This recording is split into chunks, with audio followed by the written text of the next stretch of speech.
Can you imagine that I literally almost forgot how to start?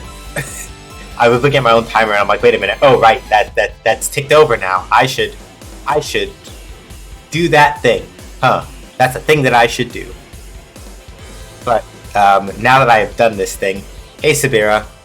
Also, hi again, bees. I know Vallejo was lurking, but thank you, Vallejo, for the lurk. I appreciate it. But yes, hello everybody. Happy Friday. It is Friday. I'm playing fighting games. It's the thing I should remember by now, you would think. Alas. I hope the day was restful and or productive for y'all. 50-50 over here, all things considered. It's payday, so I just treated myself to some spicy... chicken fries. Yes. I do in fact accept payments. Yeah, cheesecake, beef patty and cocoa bread, stew peas, spicy chicken fries. Yes. These are all things that I accept payment in. This is correct. Oreos and milkshakes. Yes.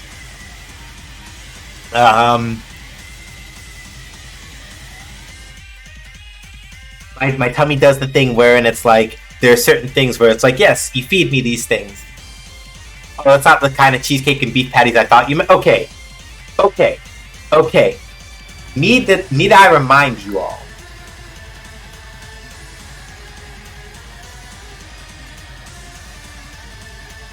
I started doing that and then I realized that I haven't actually talked about the thing, so I can't actually remind you all about something I never told y'all about, but I'm still in the middle of what that looks like. The TLDR of what the fuck I was about to get to is that no, Sabira, not that kind of cheesecake and beef patties. I am not... I was about to lie and say that I'm not that thirsty on main, but we all saw me play Validate, and we all saw me go, Inaya Saiki, please, I need you to understand that no, actually, you are a lovely, lovely human being, Inaya. It's okay that you're not perfect. You don't have to be. We all saw me do that in real time, so I'm not even gonna front and say that I'm not thirsty on main like that. But I'm not thirsty on main like that. I was about to say, I'm not gonna sit here and lie about that. But yeah, IBs. Again, IBs, hi Sabira, hi everybody.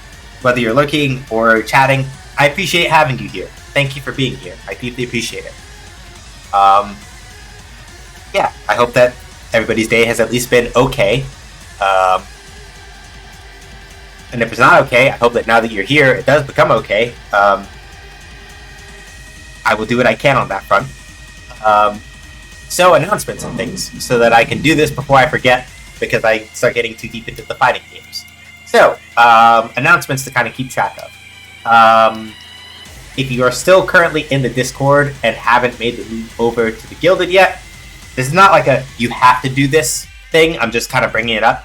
If you're in the Discord and you like to, I like hanging out in the Discord.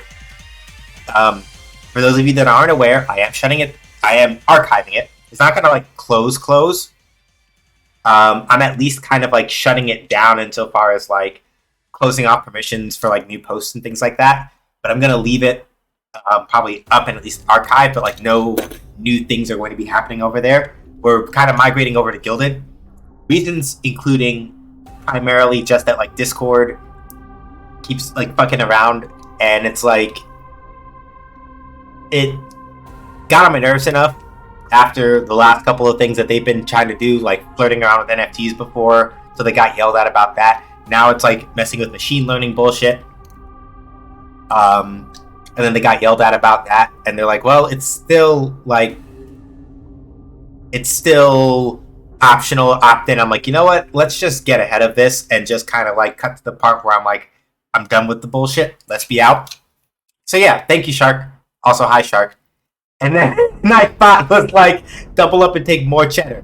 So, if you enjoyed the Discord and you're like, well, what are we gonna do about that now? We're gonna be on Gilded. The link that both Shark and Nightbot dropped off is the application form.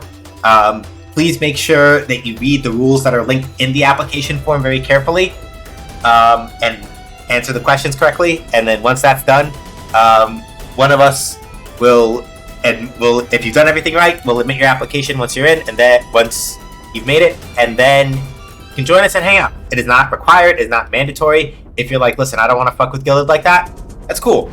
You're more than welcome to just stay at the stream and hang out, but I'm just letting it kind of like be known and let people know what's what. So if you like the vibes, if you like hanging out, there you are.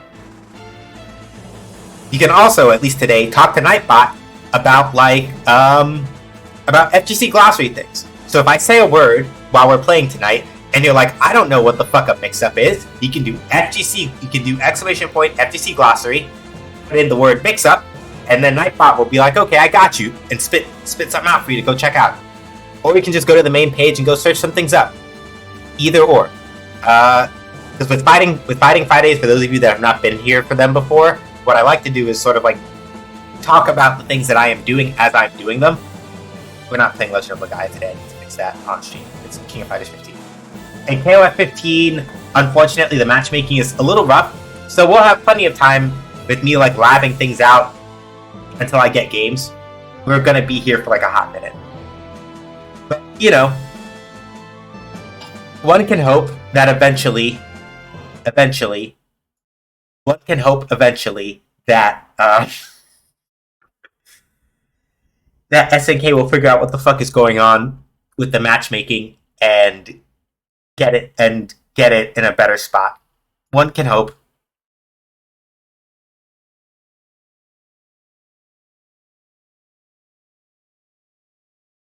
Yeah, let's get this party started.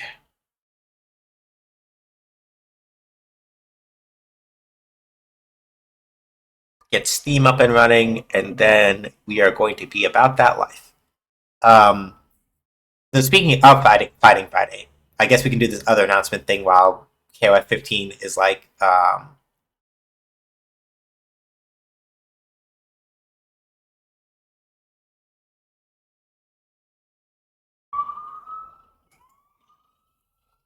so things to keep in mind, such as they are.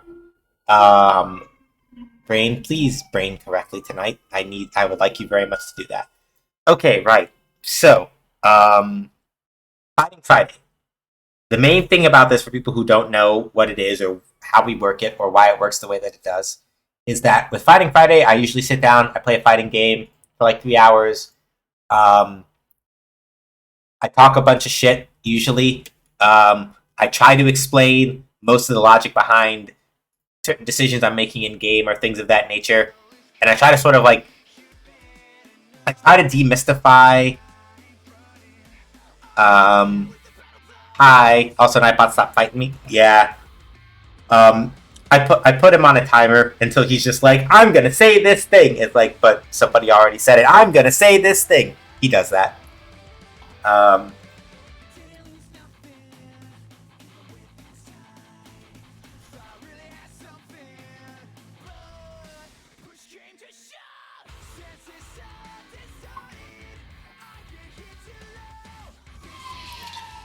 But yeah, words.mp4. Words are going to come to me.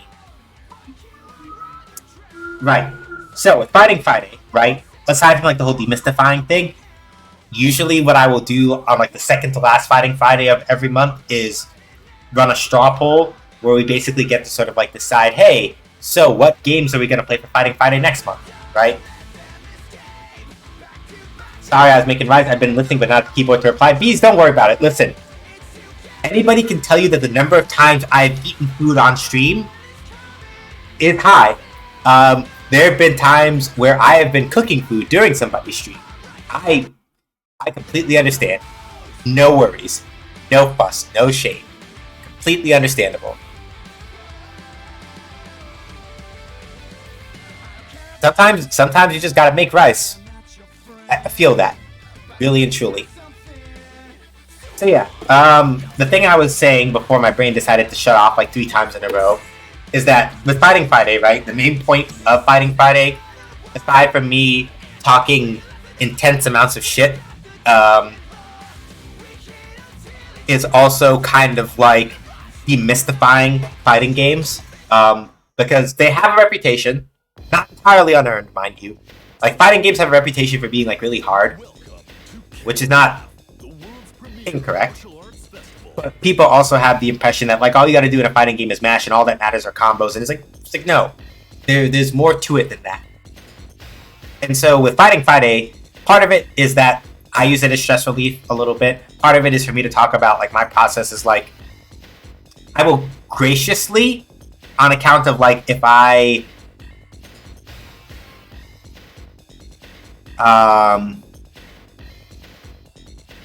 we'll turn an MP4 instead of the lol. But yeah, like the main it is funny. But yeah, like the main thing that I kind of want to emphasize with Fighting Friday is the idea, right, that you do not have to think about fighting games as like this huge, unconquerable wall. You don't have to be going out to like Frosty Faustings or Evo or Defend the North or whatever. You don't have to be going out to events to do that, to play fighting games, to enjoy fighting games. Like, you don't need to do that. The importance of combos and the way that combos work is definitely a lot less essential than you think they are, at least when you're starting out, right? So like a lot of the sort of like misgivings that people normally have about fighting games is usually what we do Fighting Friday to sort of like address. I'm not necessarily doing it with the expectation that everybody that tunes in is going to suddenly want to play fighting games just because I talked about it, right? I am aware of the fact that like there will be some people who are just going to be like, yeah, I'm not interested. I appreciate you like telling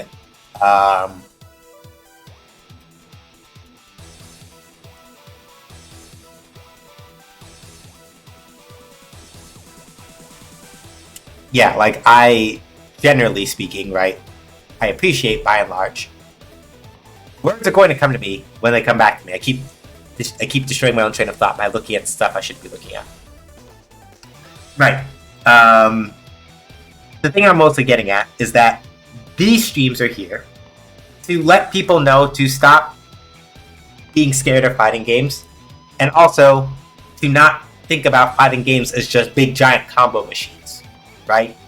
There's more to them than that, and I just kind of want to share that and how I feel about fighting games with people, so that they have a better understanding. Even if they decide that they're never going to play a fighting game in their life, even if they're like, nah, I don't know how you do it, like, okay, I'm telling you how I do it. And then you can decide for yourself whether or not that means you still think you can't do it, or if you are, and I'm not talking about this from like the perspective of like physical disability, because obviously that's a very different conversation. But in terms of like, wow, I could never because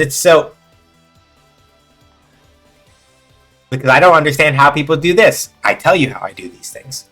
Whether or not they make sense to you or whether or not it is helpful to you is entirely out of my control, but now you can't say that nobody didn't tell you.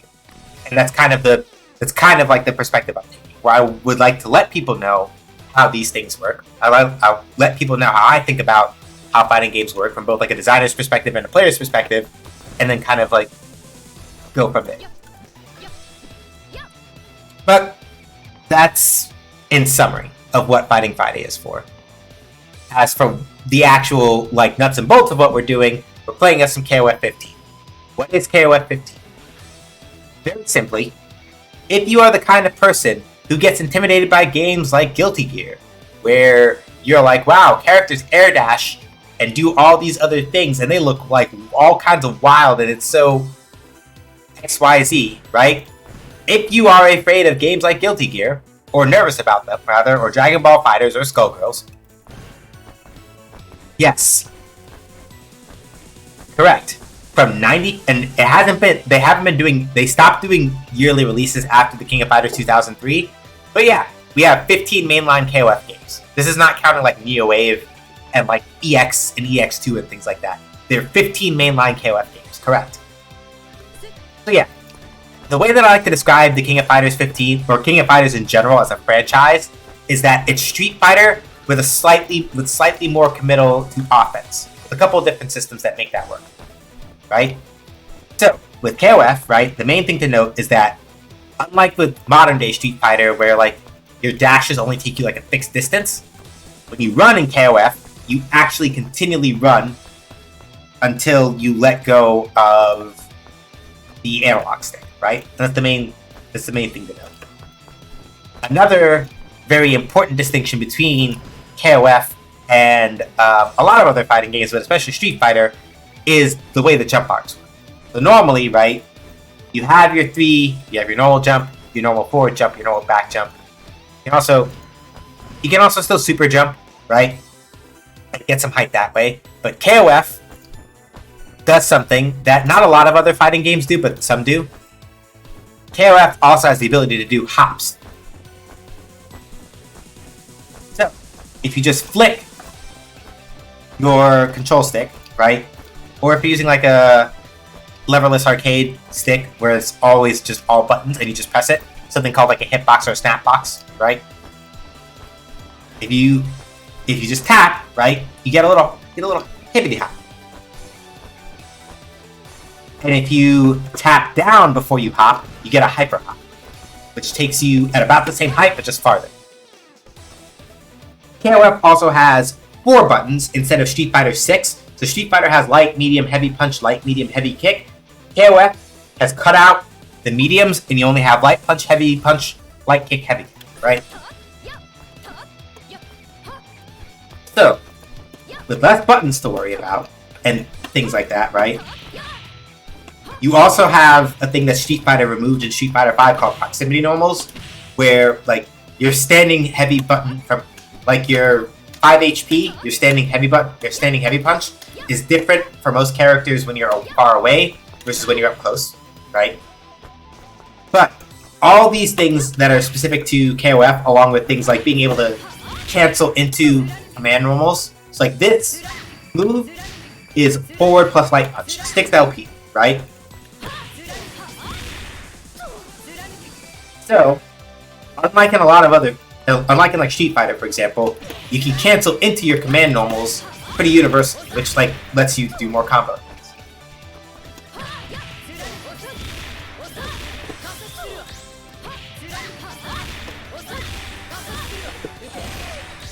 And so that can have an effect on how you do combos, right? If you're feeling foggy, jump. Yeah, and that's the nice thing, too. Like, in Street Fighter, for example, your jump arcs are really committal because you can't hop, right? So, in Street Fighter, if you jump, you are committing hard to that jump, right?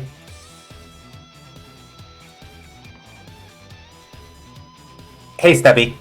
But in King of Fighters, right, you can use hops as like a less committal way of jumping at people, start an offense. Granted, you can still like Elizabeth's 5 LP here, or standing light punch.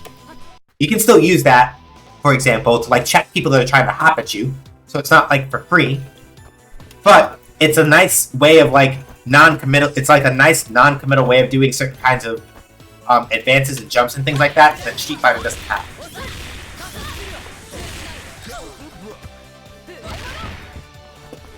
So in some aspects, right, KOF winds up being a lot more fast-paced than Street Fighter tends to feel by comparison. If either Street Fighter or KOF is your first game, you may not notice that difference right away. But people who have played both can tell you that generally, Street Fighter is a more defensive game in a lot of ways, and KOF is a lot more offensive. And it's not a good thing or a bad thing. It's just kind of the way that they're played. Street Fighter 6 does, I think, a slightly... We'll have to see because it's not out yet. But Street Fighter 6, based on what we played in the closed beta test, feels like, especially with things like Drive Impact and Drive Rush, that they're trying to sort of break up that hard defensive kind of thing, right?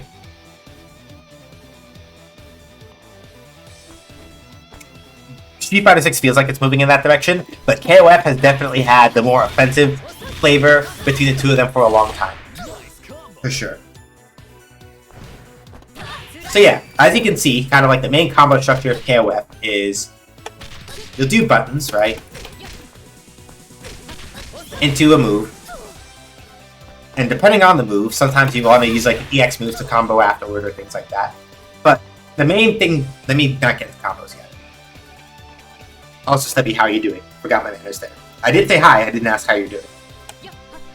So the main thing with KOF, right, is that because of the way that hops work, right, you have to get used to what's called the KOF zone, which is like, I'm borrowing this term from a player called Dandy J. He makes really good videos about, like, he streams on Twitch. He also has a YouTube channel where he makes, and he made a long time ago sort of like the beginner's guide to KOF using like KOF 98 as like a basis.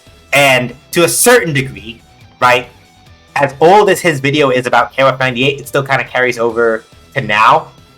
But his more modern videos, or one of them anyway, talks about this idea of the KOF zone, right? So the space that is above your character's waist to about their head or a little higher is about where most hops, right? When you're doing hopping buttons and things like that, that's where most hop buttons wind up hitting or being at. And even if you don't press a button, when characters hop most of the time, the majority of their body is usually above their opponent's waist to about their head. So the KOF zone is that little box, right, above a character's waist and up to like maybe a little bit at or above their head, according to Dandy J, right? And so one of the things that's helpful is if you have moves that hit roughly in that box. All right, see it a bit, Beast. If you have moves that hit roughly in the KOF zone box and you know how to space them correctly, right, that is your first kind of step for playing KOF. Before you worry like a bunch about combos and about trying to get like stuff like that down, right, you sort of want to get used to the idea of like just kind of like, and it's not going to be easy because hops are fast in this game, and you may make a mistake and try to go for a low when somebody hops over the low and then like you eat shit. It happens, right? Like that's not like a, oh god, I'm so bad at this. It's like, no, like this game is fast paced and it's very easy to like get. It's very easy to kind of like get caught out by things that you're not expecting.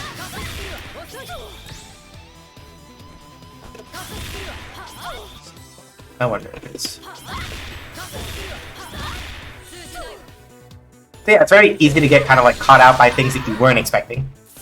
So don't like feel bad about that. If you're like, oh yeah, I'm trying to play the KOF zone like SJ was talking about, and I couldn't respond fast enough, I keep getting blown up by people hopping at me. It happens, right? And in the same way, right, low attacks in this game, hops are a very good way of dealing with those, right? So you can hop over lows, but like hops will then lose to attacks like this, right? So I'm trying to think of the circle as the way that like Dandy J described it. Because he's like, you have these moves, you have these, and then you have hops, right? So, oh right, that's what it was. Or sweeps. So like, well, you'll notice, right, that moves that will hit a hop, right? You see how high up Elizabeth's hand is for like this, and even this, right? People that have sweeps can in fact sweep under that. And so that's kind of like the basic sort of triangle of KOF when you think about it, right? Like hop check move, like moves that will check hops will usually lose to lows. Lows or sweeps that will like check highs will lose, and right, that will happen. And so hops will go over lows, but they'll lose to these. And that's kind of like your basic sort of circle of KOF, as it were. Where it's like, alright, baller, I'm jumping over people's lows with these nice hops, but if I'm too predictable about my hop approaches, I get stuffed out with like this shit, right? And then if I decide I'm going to go for like lows or sweeps or things like that to try to poke people from like outside of their range, by using like lows and sweeps, you might get hopped over. And it's just that's the dynamic of KOF. But I think it's an interesting one, and one that's kind of like worth exploring. So, the reason why today's stream, I should get to Character Crisis. So the reason why today's stream is called Character Crisis is because KOF, the way that it works is that you have 3 characters per team, right?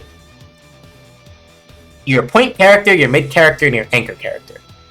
Your point character is generally a character that does not require a lot of like this. You see the power meter at the bottom left corner for me and the bottom right corner for the opponent? Your point character generally is a character that does not need a lot of meter in order to do the things that they want, right? They're very meter efficient, basically. And the reason why you want a meter efficient character as your point character is because the more characters you lose in KOF, the more maximum power meters you can hold. So at first, right, with your first character, you can only hold up to 3 super meters in stock. When you lose a character, that limit expands to 4. When you lose your second character, that expands in turn from 4 to 5.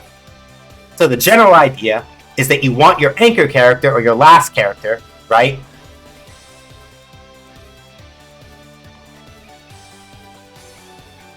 You want your anchor character to be somebody who can basically take whatever meter you get, right?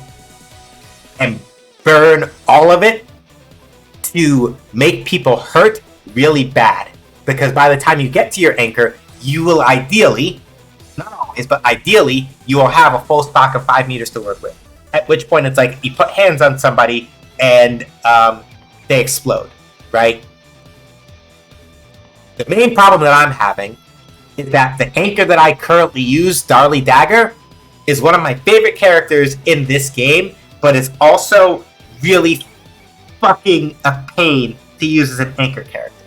Mostly because, and this is a thing that you can work with. This is not me saying, oh my god, Darly is the worst character in the world, don't play Darly Dagger. I'm not saying that. But Darly's game plan is extremely volatile because she does a shit ton of damage, but defensively does not have a lot to work with.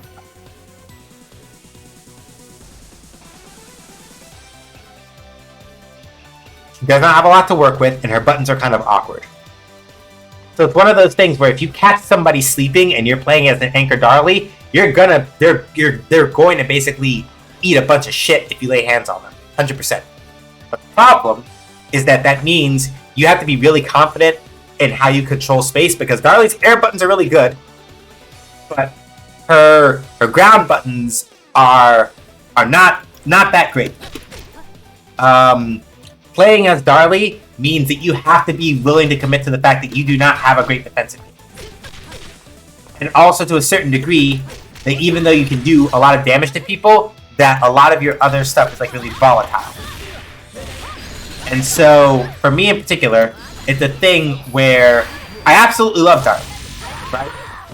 I will probably always be able to play Anchor Darly in a pinch, but the thing that I've been running into when I've been playing with her recently is just that it's like I have no defensive options, and if I get put in a position where like I have to fight back from a deficit, I can't do it. Or I can do it, but it's really fucking hard, and it's a little frustrating. So the character crisis part is, I know I have characters that I can use as anchors, really. Like, I have other characters aside from Darly that I can, but now it's just a question of, like, okay, I really and truly just have to, like, start putting in the work to sort of figure out who I want that to be and how I want that to work, right? And that's the hard part. I like the stage, there's a shark running the shack. Yeah. That's KOF for you.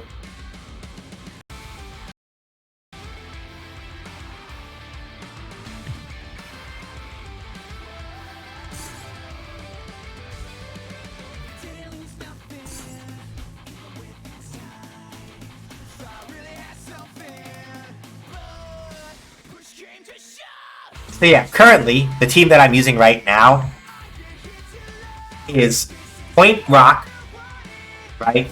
So Point Rock, Mid Elizabeth, who I was just playing with, and Anchor Shermie is currently the team that I'm using right now, right? So Rock Howard is my first character, Elizabeth is my second character, and then the non-DLC version of Shermie, this character right here is my Anchor. Right? So I'm mostly just trying to kind of figure out how it is that I want to sort of deal with the character crisis that I'm having. So right now, this is how I'm dealing with it.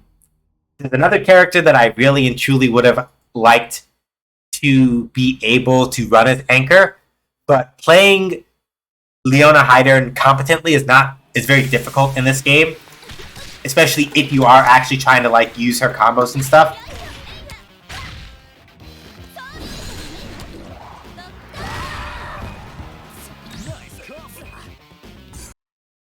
Select order.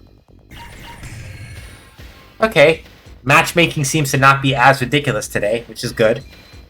Ridiculous in like the bad way.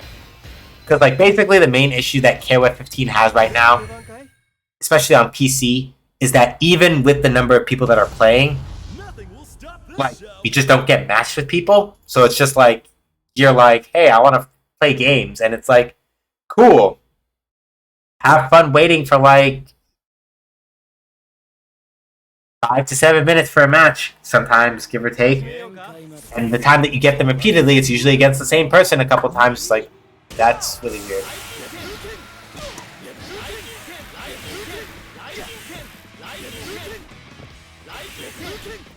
So yeah, y'all can see that, like, Benimaru's main thing is that with Raijinken, right? He can kind of, like, he can stuff projectiles and use it for, like, spacing things.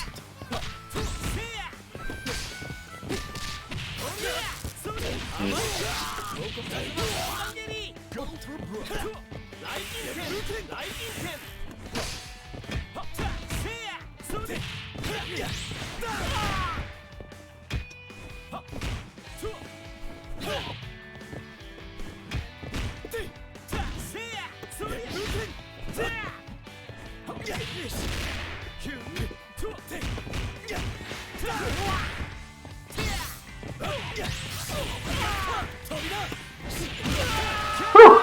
Got him. That was close. So yeah, Benimaru's whole thing usually is like using Raijinken to like stop projectiles from coming in, and otherwise like kind of like using it to stall himself in the air, and generally like kind of just being chill, right? His moves are kind of long too, so fighting against a Benimaru in that sense is kind of a pain.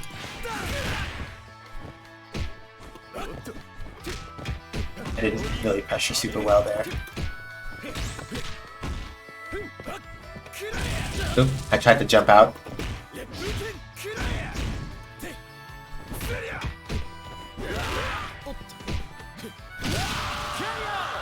Yeah, I got that up.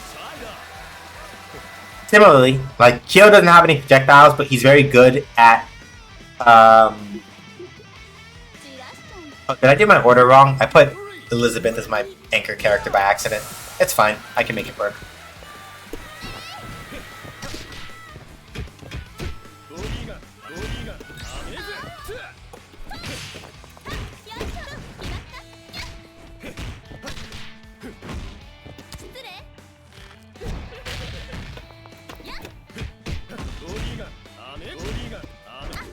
Come on, tell me.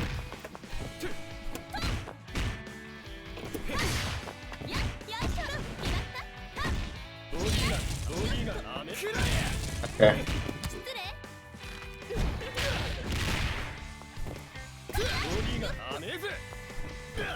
So yeah, Sherry's main thing, as y'all can tell, is that she's a grappler.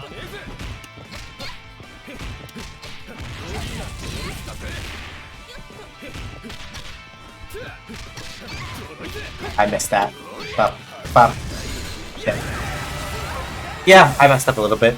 So Sherry's a grappler primarily, and her main thing is just that she will like basically snatch you up. Like the main reason why I prefer Anchor Shermy is primarily because with the right kind of snatch up, like she grabs you, and it's like, well, you kind of just eat shit.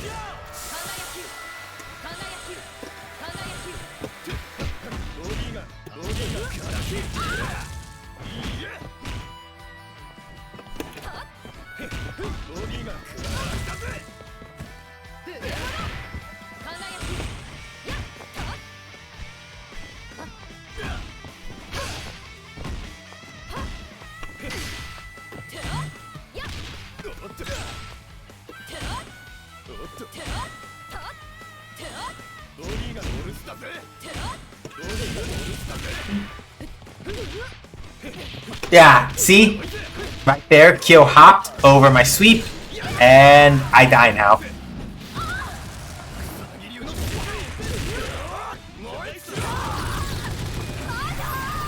Alright, yeah, that's fair. I got caught. But it's okay. You know. I gotta warm up a little bit. I technically didn't do my normal set of warm-ups that I do normally, because I start, mostly because I'd already started a little late, and I'm just like, I just want to play. Let me fix my order selection real quick, because I did not want... No, that is the way I ordered it, actually. Huh. I think I need to fix that order at some point, because normally I would prefer that Shermie has... It's about to be a party up in here!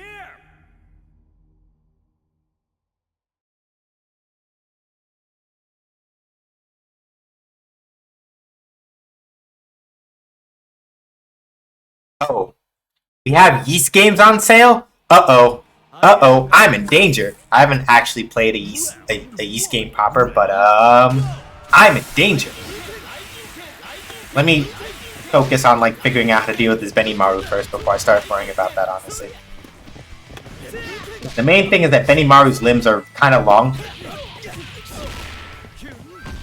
So, like, Benimaru's limbs being as long as they are in certain aspects makes him kind of obnoxious to sort of play around in that sense.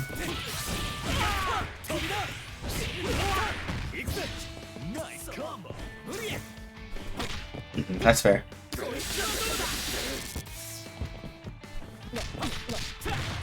He also has a command throw, so that's fun.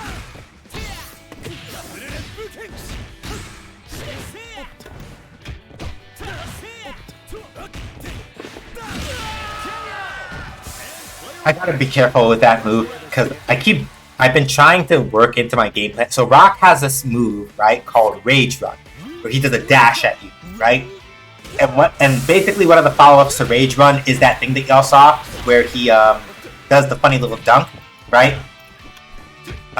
He has other ways to end Rage Run aside from that, and I keep not doing them, but I want to do them more often, because it's part of, it's kind of part of how he starts, like, creating respect and making people sort of afraid of him, and I have a hard time remembering to do the other options.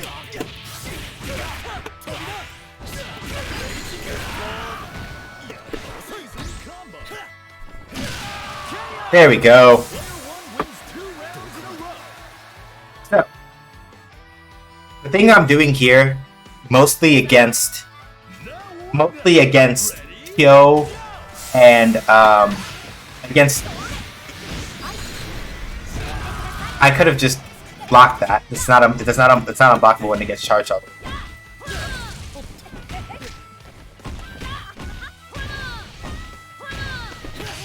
Nope.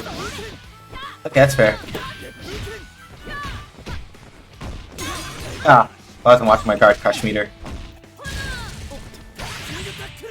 Yep, it's your boy Chris on the purple drank flames. I was literally thinking, like, if Sin were here, this would be the part where they go like, "This is my boy Chris."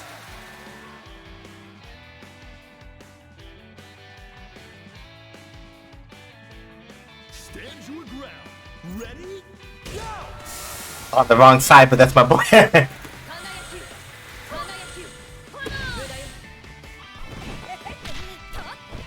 Listen, facts are known. Purple drank Chris. Nope.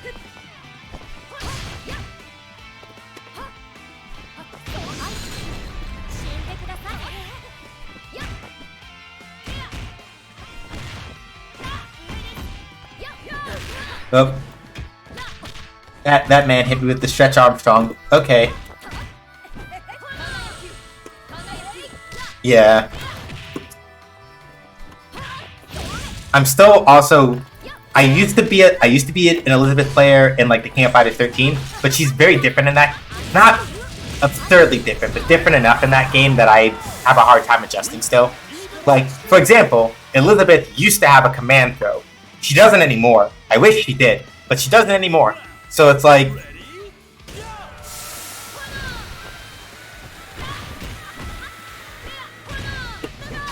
that's fair. Okay, that's.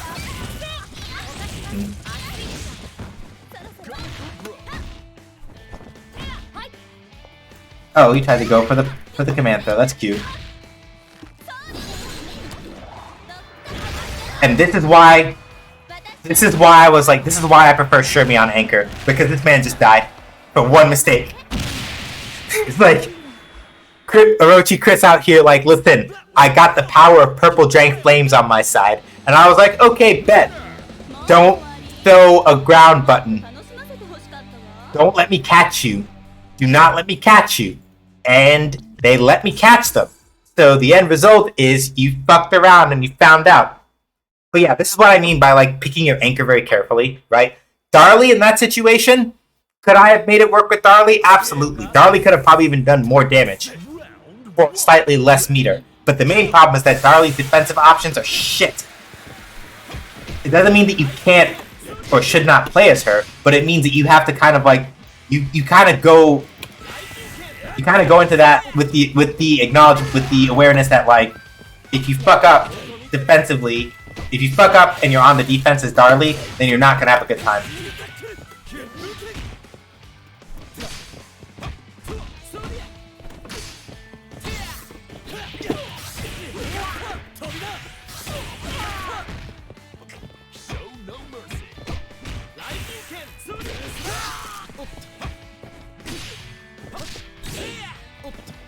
Nope, shouldn't have done that. There's...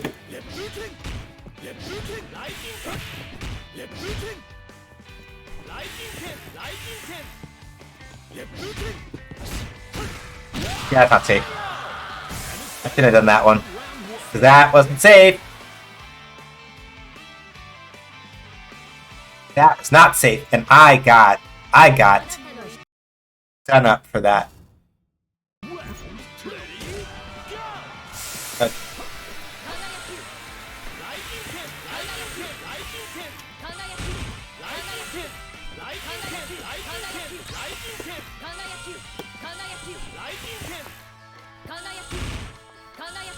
Y'all may notice I'm not approaching, right? I don't need to approach. Benimaru has to approach me because he's working on a life deficit. So I have literally no reason to approach this man. Like, why? Like, I didn't have to approach. Why? For what reason? Like, I could, but why? Like, I have the life lead. I don't now, so now it's a little bit. I have to be a little more proactive in certain aspects. But like, I had the life lead, so I didn't have any reason. Fuck! I almost got done up.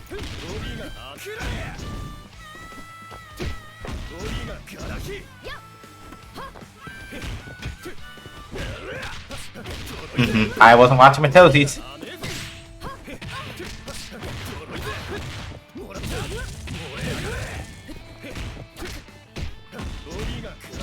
Ah, damn, that's the overhead.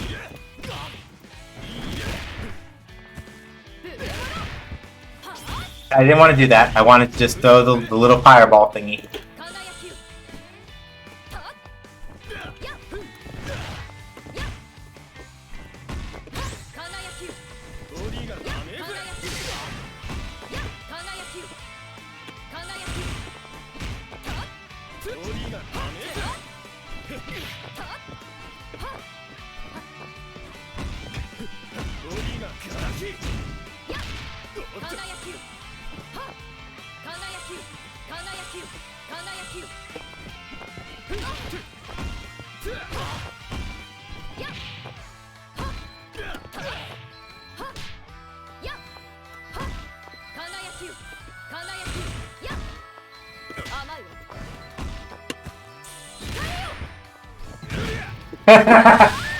Oh, wow, wait.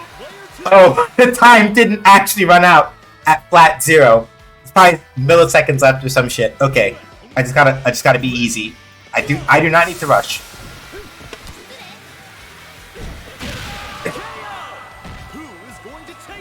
Case in point, right? I didn't have to rush there at all. But now we both have full meter. I can't blow all of it right away. I cannot. Tempting as it is, I can't. Not all of it, not right away.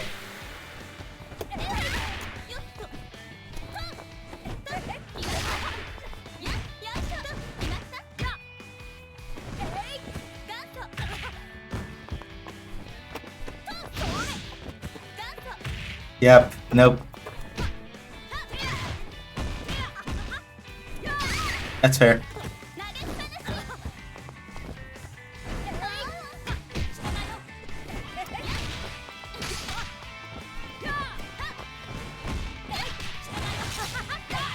I might die from this.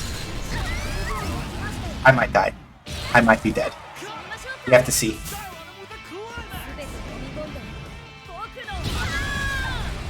I somehow managed to not die from it. That's actually kind of impressive. Okay, yeah. I got impatient and I died for that. That was a nail biter. Keep an eye on this matchup. That's fair. So yeah, like basically the main thing that I'm trying to sort of figure out is more or less, I think probably the team, maybe the team that I should probably go back to using is, I mean, they want a room match? Okay, I'll do a room match. I don't mind. I'm okay with this. I was not expecting to get a room match out of them, but this is good. It means we can have like a good, a nice long set.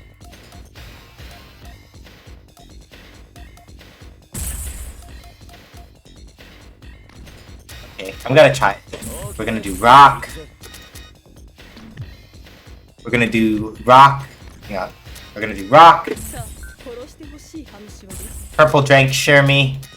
And then regular Shermie.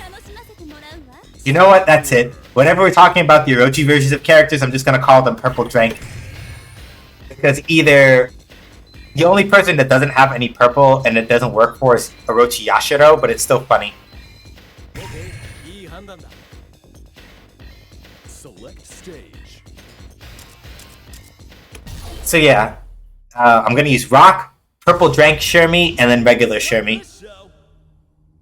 So the main difference between Orochi Shermie and regular Shermie is that Orochi Shermie is not a grappler. She's more like a zoner. But she also has like, she's not completely helpless at close range, but she usually thrives off of like aggravating people from mid-range a lot. And she's usually she's my preferred, for this game in particular, my preferred mid character anyway. I still want to learn how to play Elizabeth, but it's a little harder to use Elizabeth effectively. That's fair. Yep. So you remember how I was talking about the KOF zone before, right? Like, Benimaru's main thing is that because of how big Raijin Ken is, right? It does actually cover the KOF zone really well. Like Raijin Ken does cover the KOF zone pretty well if you get it out in time, and it's very big. So if you try to hop at Benimaru carelessly, and you just get kind of like stuck out by Raijin Kens all the time.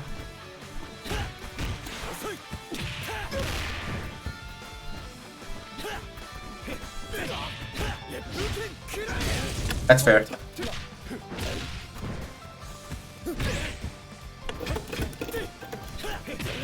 Yep, I went for the sweep and I got done up.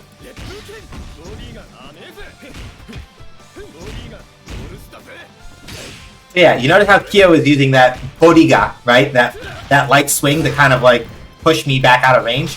It's kind of what he does with that move. If he gets a hit with it, he can confirm pretty easily into whatever else he wants, right?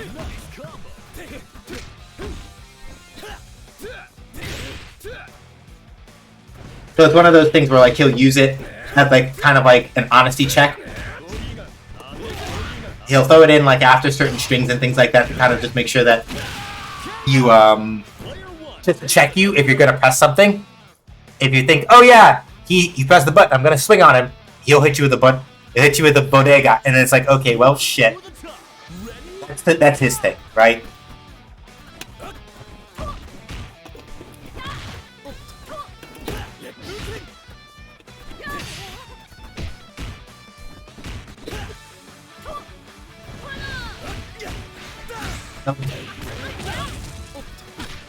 Good. And I got hit with the lows. Showing their resilience here. So yeah, that's also a common thing in KOF sometimes. If you get a knockdown, right?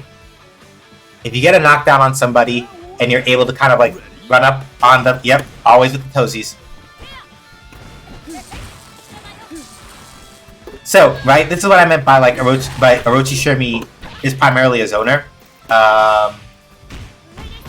Again, she's not helpless up close, but like a lot of her like options for getting out of trouble up close are a little limited.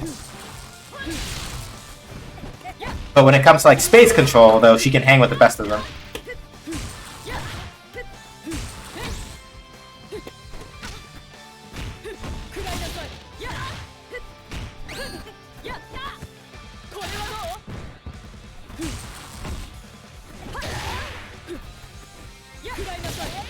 Not the move I wanted to do.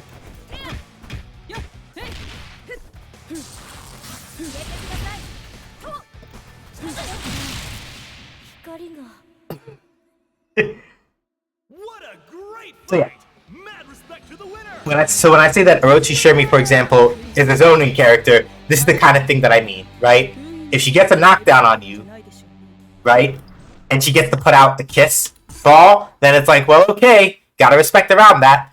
And while you block that, she can throw maybe her other set of fireballs or just chill. Slid right into it, right? Why, Chris? That's the thing, right? So, it wasn't a horrible call.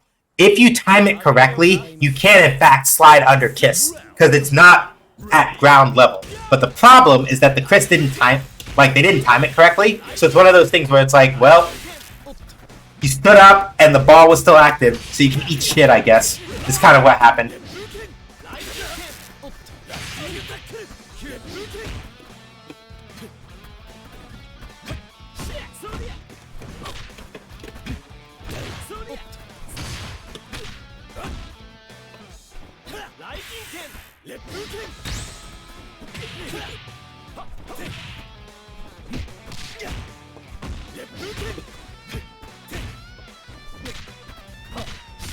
Oop, got me at the cross under.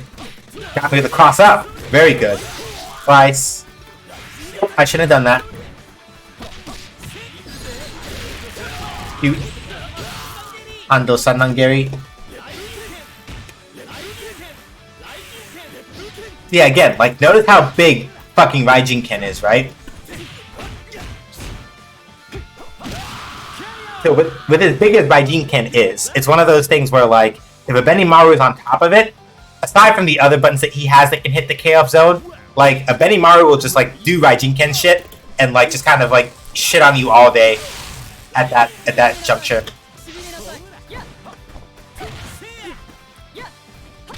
Oh, no. I too flop. Flop. Flop. EX Raijin Ken is also a great combo starter. Flip.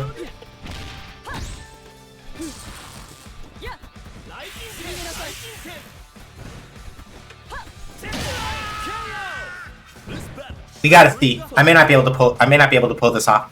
It may go to one. It may go 1-1. Because the main thing, like, this person is very good with kill about like not doing really random. They're really good about staying on top of like toe taps because I don't block those super well after hops in this game. I have a hard time doing that.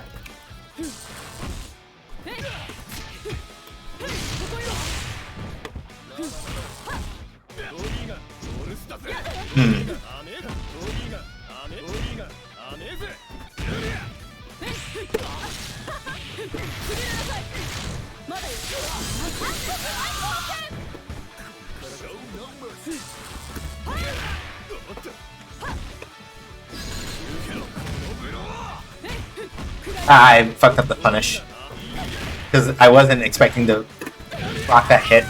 I wasn't expecting to block that, so I fucked up the punish. So, in KOF, I forgot to mention this. So in KOF, right, the amount of health that you get back after a round is over depends on how much time is left on the timer. With less than 30 seconds, yeah, Kyo wasn't getting a full heal. So...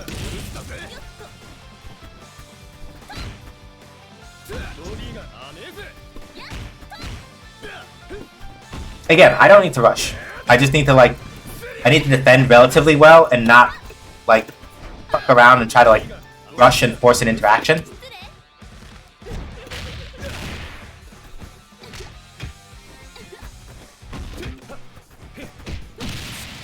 Yeah, I don't need to rush. And even with like 39 seconds left, I lost so little life that I'm back to full, right?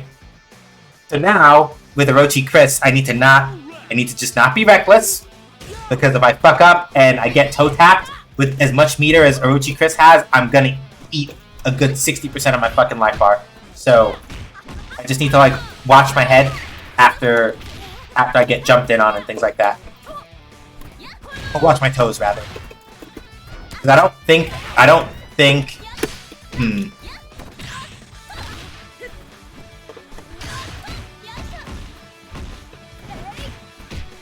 yeah, I don't think he has it. Well, he doesn't have any standing overheads. We're done. Good night.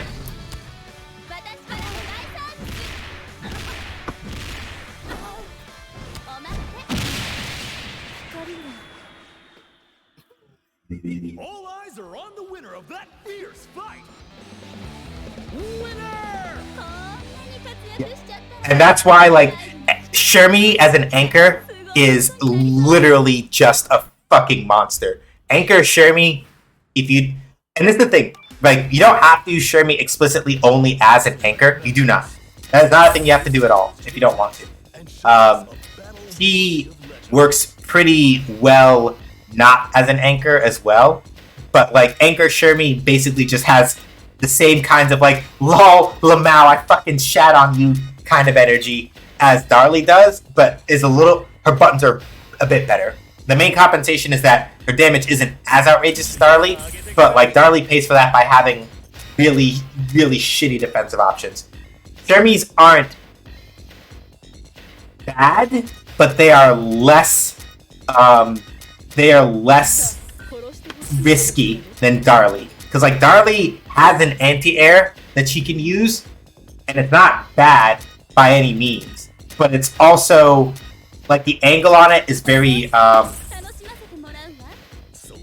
can't say the fucking word because I don't remember if I want to say narrow or steep. But the angle on Darlie's anti-air is very easy to jump past if you get close to her, or if you otherwise space it out. And a lot of Darlie's buttons are really slow. And Darlie is also not very mobile, right? Like, Darlie is not very mobile as a character, which means that in certain circumstances, like, if she has to try to, like, figure out how to run somebody down or otherwise deal with some other bullshit, she doesn't have a good time with that. It's very hard. Shermie, on the other hand, is very mobile. Like, Shermie, and this is one of the things about KOF that's important to note, right? Not every grappler archetype in KOF is big body. So it's not like Street Fighter for a while, for example, right? A lot of the grapplers in Street Fighter were big body for a long time. T-Hawk, Zangief, you know. But like KOF, after Ralph and Clark, they did eventually start doing like a lot of like Shermie was like what, 3 years? Yeah, because KOF 94 was Ralph and Clark. But by the time you hit like KOF 96 and 97, well 97 specifically, that's when Shermie came in. And Shermie's like very much in that like fast and strike type grappler archetype, so she's not. Yeah, give me a second, I gotta focus a little bit. Benimaru's doing Benimaru things, and I'm having a hard time dealing with it.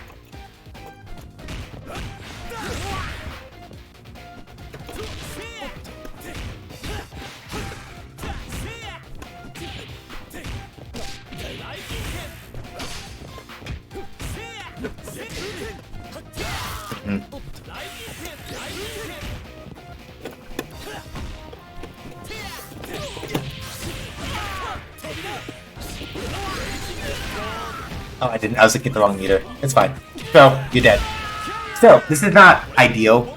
I'm gonna have to see if I can keep Rock alive long enough to maybe generate, like, just a little bit of meter for him to get one stock so that if I lose him, at least Orochi Shermie starting with 2.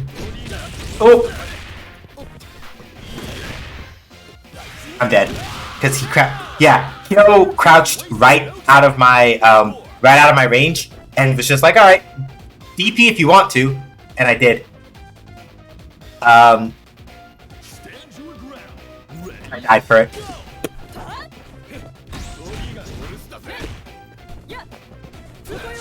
Didn't want to do that. At least not at that particular distance.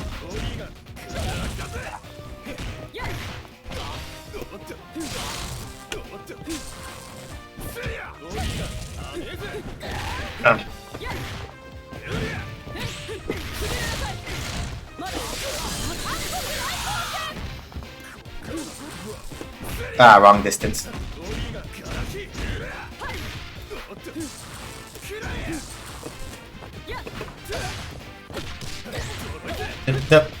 Oh, unfortunate. Missed the bodega.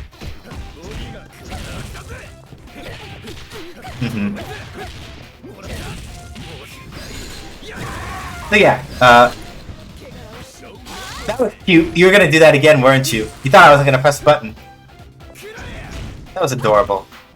How cute.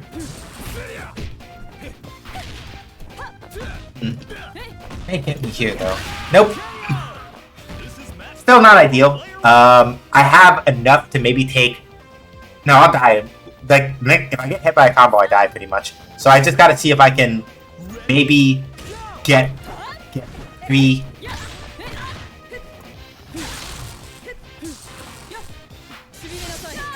Yep, fair.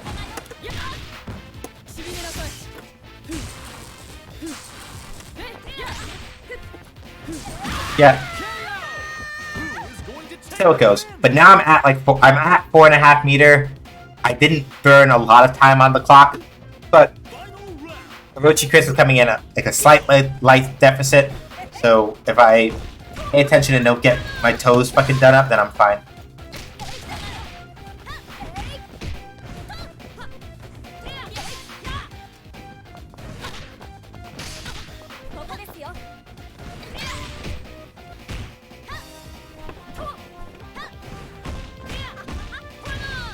I gotta be careful because I can't stay defending forever.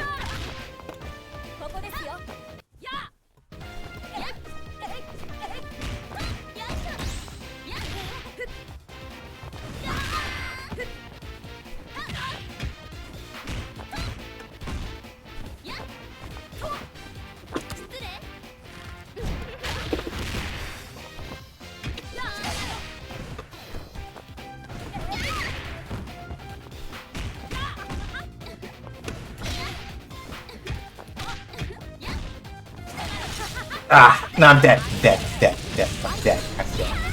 Oh, wow. Oh, that's unfortunate.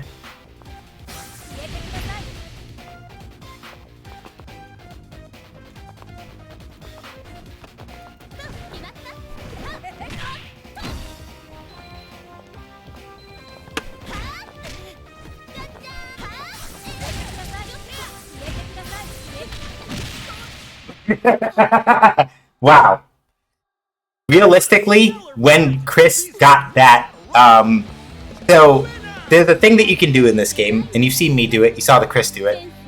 If you get a hit on somebody and you have at least 2 super meter stocks, you can do something called quick max, where you basically cancel whatever normal attack you're doing and like get to extend your combo afterward. When Orochi Chris got me with that quick max, thank you, Vallejo. When Orochi Chris got me with that quick max, I should have died. Straight up. But either because of an internet burp or whatever, they dropped the fucking combo, and I lived that shit.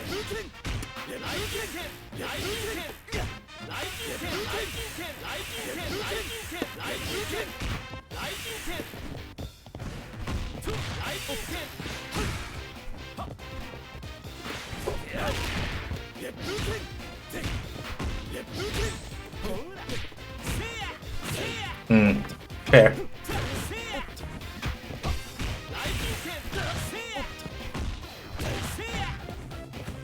No.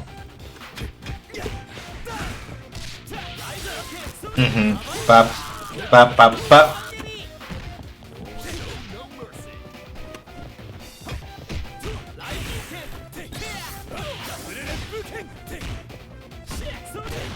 God, Benimaru, you're a pain.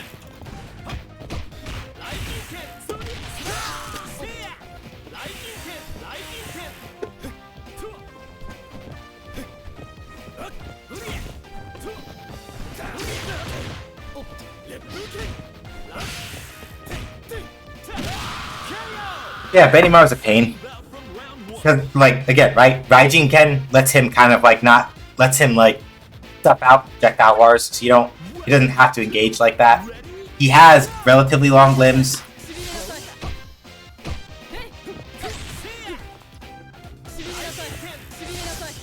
Poking is not difficult for Benimaru. He's very good at that.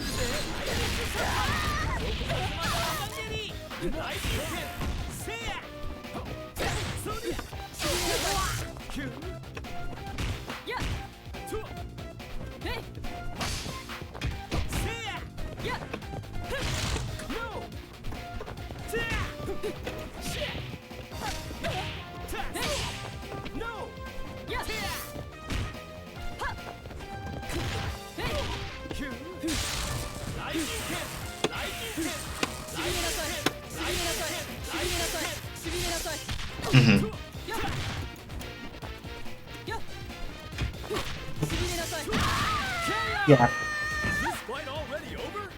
He's kind of a pain. I don't like fighting against Benimaru. Just because it's like, okay, you gotta like spend a lot of time working around Raijin Kens and like him poking at you.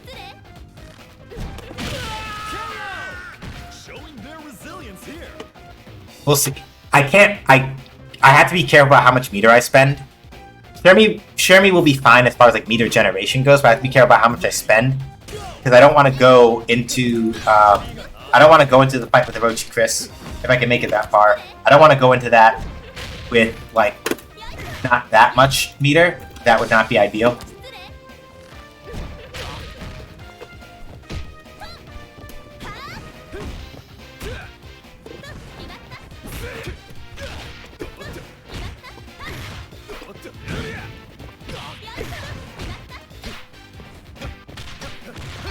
I could have been a little bit less stingy there.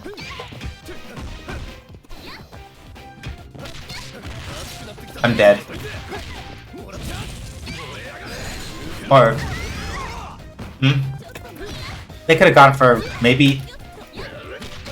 Yeah, fuck that. They could have maybe gone for Orochi after that super. They could have gone for like Kyo's other level 2 super, held it a little bit and then done it, and I would have probably died afterward. Maybe. Hard maybe. That might have been a thing.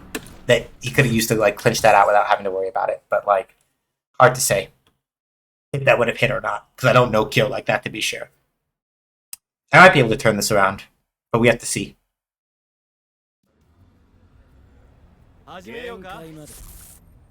Round 1. Ready?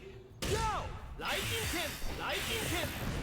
So yeah, the main problem is like just dealing with all of the Raijin Ken to like shut down the projectile game.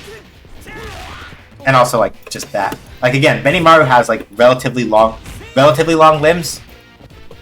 So it's one of those things where like testing him is kind of a pain.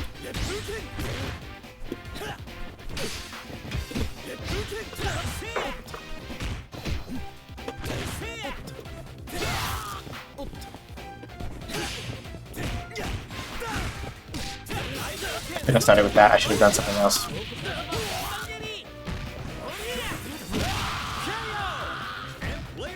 Yeah, if I hadn't done Rage Run Dunk, I don't think he would have been able to block anything else except maybe the overhead. But it would have been better for me to not do that. No, even type overhead would have been a little too slow.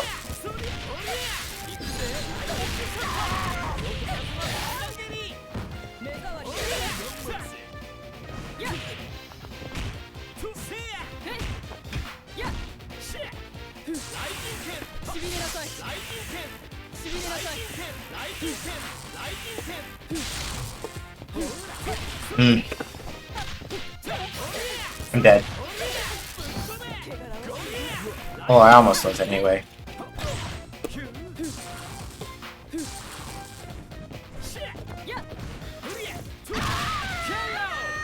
Yeah, I might be figured out, which is going to be a problem.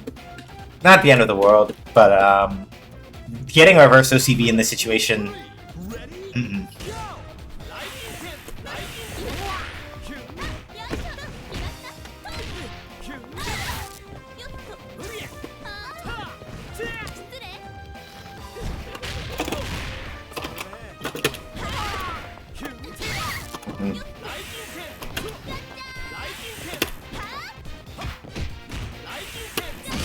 Go!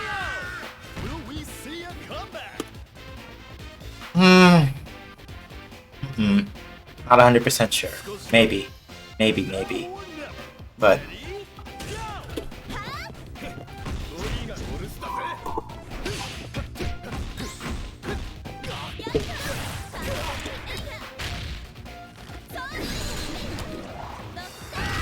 put a little damage on it.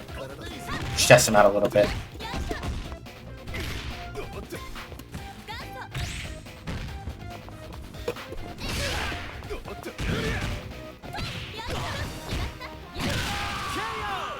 Player 1 is on a roll.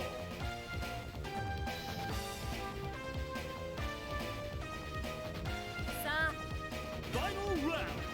Ready? Go!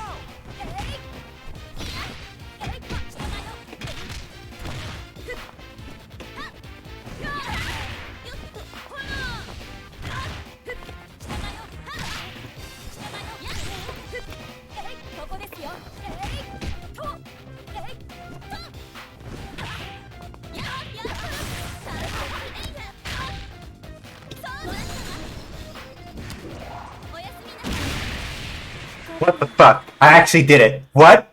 What? What?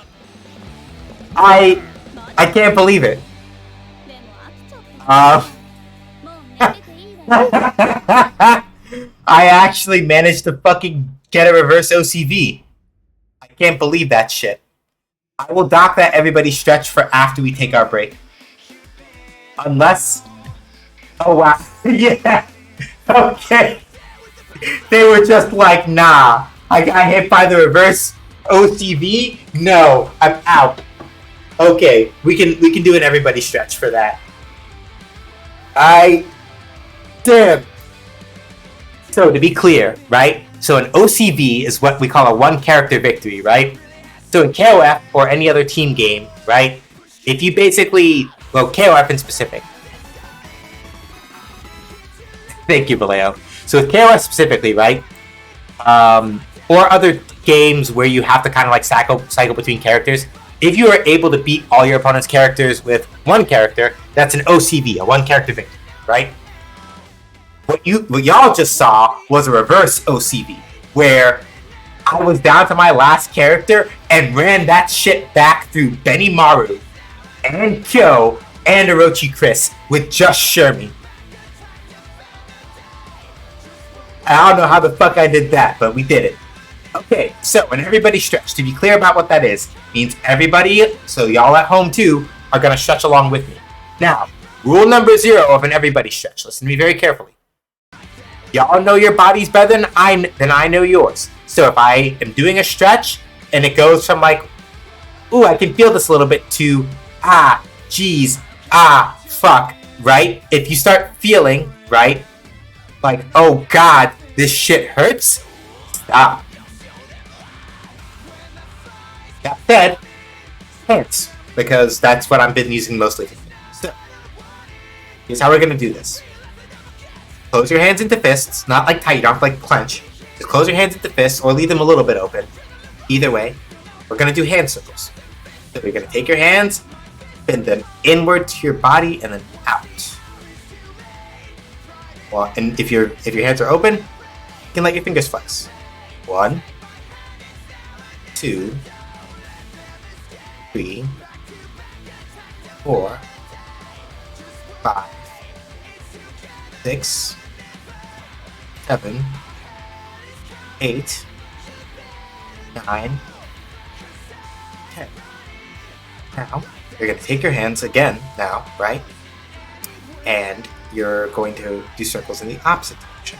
1, 2, 3, 4, 5, 6, 7, 8, 9, 10.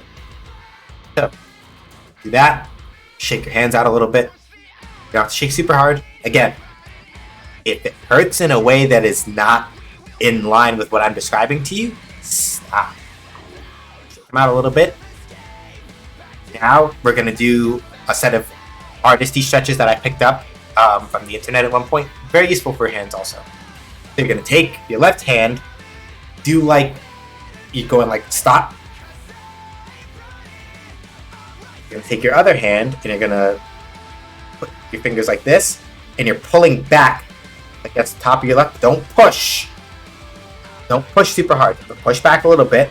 You should feel the strain along like the top of your arm, going back from your wrist to like your forearm. Count off 10.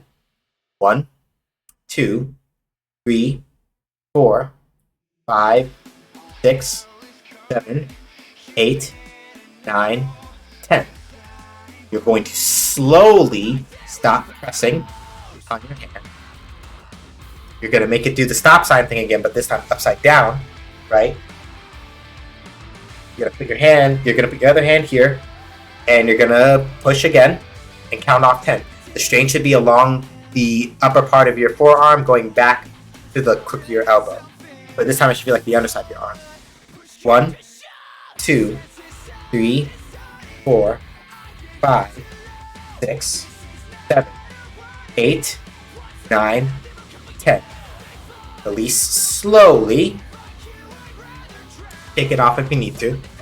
If you haven't done this stretch in a while or very much at all, you may find that even as you release it, like here starts going like ooh. Times like that, shake it out a little bit. Take your time. Again, while you should feel a little bit of strain with some of these exercises, it should not be sharp, stabbing, shooting pains. If it feels like that, then stop doing it. And kind of just be easy, because it probably just means that your hands do like ouch. So,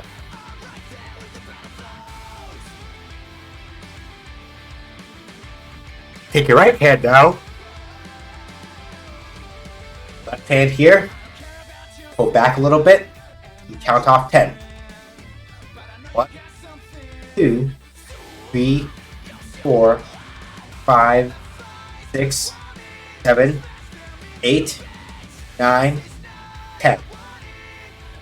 Release slowly. Take it out if you need to.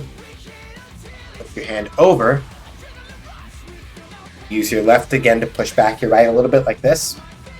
Strain is still along the top where your wrist is, going back to the crook of your arm.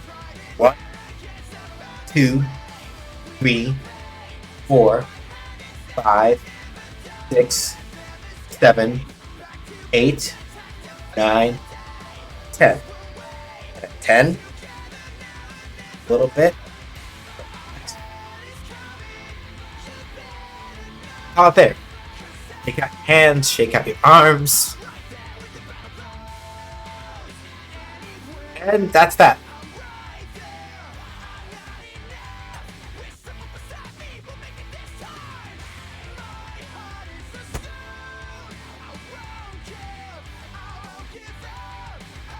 So yeah, I like King of Fighters 15. The problem is that the matchmaking does this all the time, a lot, and it's not great. And I really would like SNK to fix it. It's sort of the same position I'm in with DNF Duel, where I really like DNF Duel, but getting gains in DNF Duel is like pulling teeth sometimes, and it's like this is not. I don't like this. I don't enjoy this part of it where it's like, okay, I would like to fight against people. Would you now? It's like, yes, I would. Would you now? Yes, I would. Like, well, too bad. You don't get to. And it's like, but why?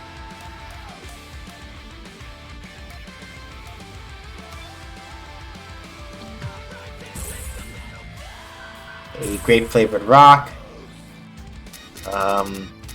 Let's try Elizabeth in mid position again. Because the main thing with Elizabeth is that while her buttons are kind of funky looking, defensively she's not too bad.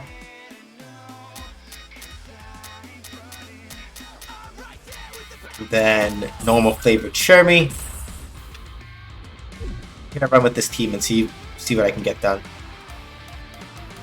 Register sound.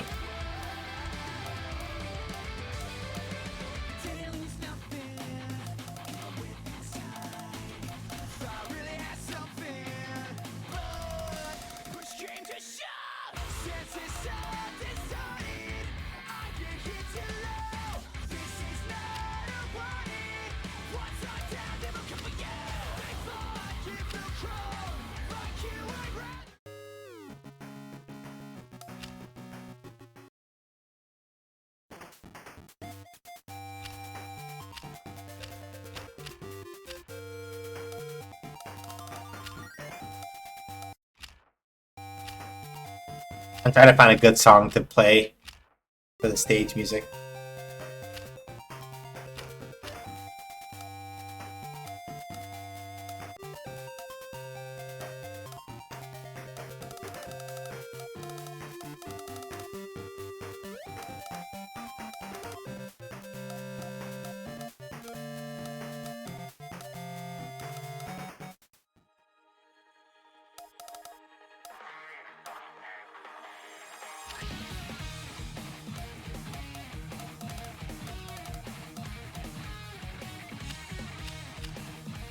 You know, I could go with some resonant objects. We can do that. Alright. Training standby. Let me go do some things with Elizabeth and try to get used to this character again. Basically, the main thing with Elizabeth is that, I guess I sort of don't really know how to describe her properly. Like, I think the KOF wiki more or less just says she has really... Her normals are a little weird, but they are generally really good defensively, and she has a lot of options for kind of just like playing very patiently. Let me look at and see what they say and see how much I agree with that.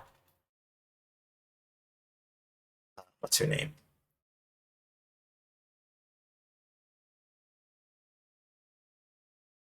Here we go.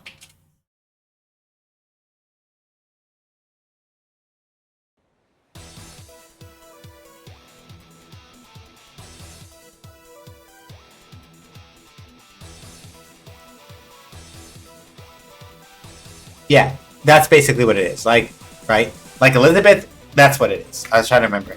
So Elizabeth, really, when it comes down to it, is largely about poking, right? While some of her normals are a little weird, right? You can, in fact, for example, special cancel straight. This is like her standing light kick, right? Relatively fast as far as these things go. And a standing light punch hits in the KOF zone, right? So you have a lot of options for, even if you manage to like press like standing heavy punch and you pop somebody, it is cancelable. And it will in fact combo, right, into, even if you just like casually do that, it will combo. So you don't have to like worry about that.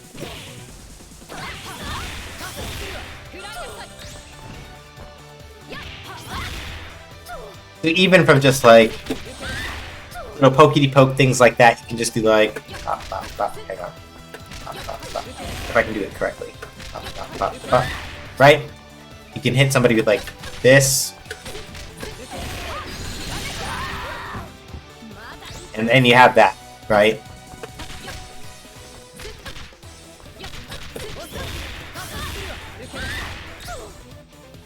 Right? So Elizabeth is really good at poking, in the sense that, like, okay, if she gets off, like, a lucky hit on you, with, like, granted, like, from this, it's not necessarily a lot, but it's a lot of things where it's like, okay, she can convert hits relatively easily if she pokes you with the right thing. But her main thing is that, like, as far as, like, playing defensively, you don't have an impossible time, but it's one of those things where because of the, like, her air-to-airs are a little weird. If you're trying to fight somebody, like to jump a lot, and your line of thought is, let me meet them in the air and do things like that, it's like, that's a little hard.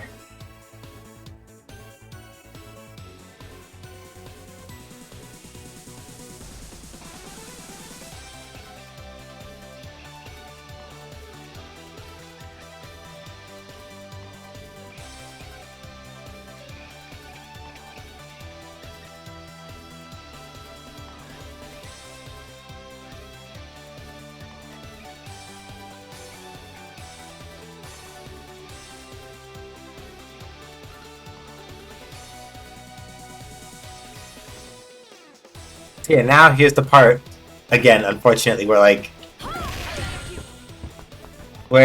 I play KOF and then cry a little bit, where it's like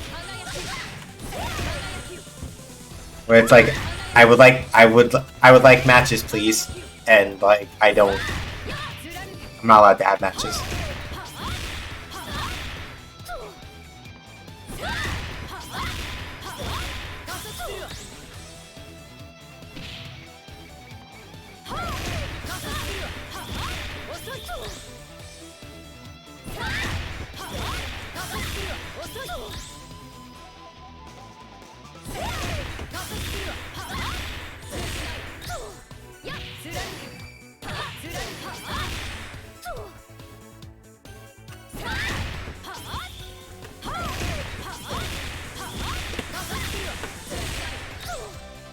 So it's usually heavy, light, EX to pick combo.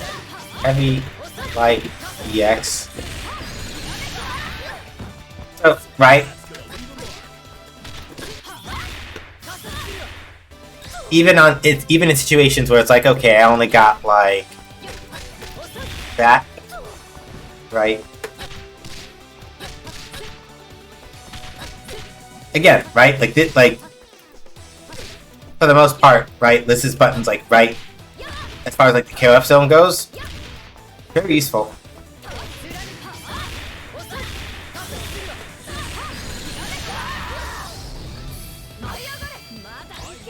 I was not expecting that to miss, and I'm upsetty about that. I'm not satisfied. I do not like that. I would SNK if I could have one tracking on that, please. That would be very nice.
Oh.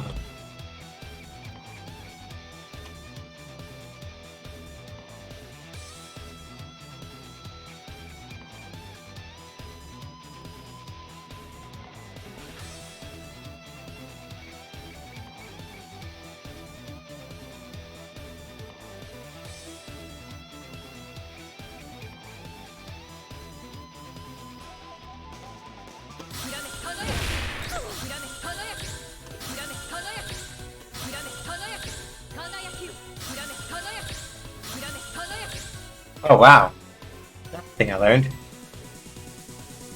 That's useful. So I was just looking at Elizabeth's wiki page, and it turns out that like her fireball, when you throw her fireball, right? You saw me do it, right? The EX version where she throws two, you can control the distance of the second one just by holding the button, right? So normally, that's if you don't hold it.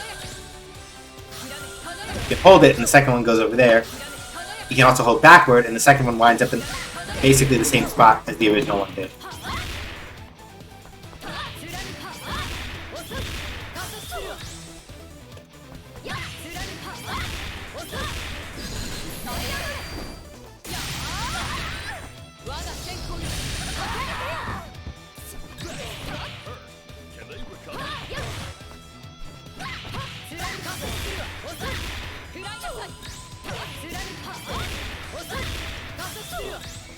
SJ being rude with these supers, not so much.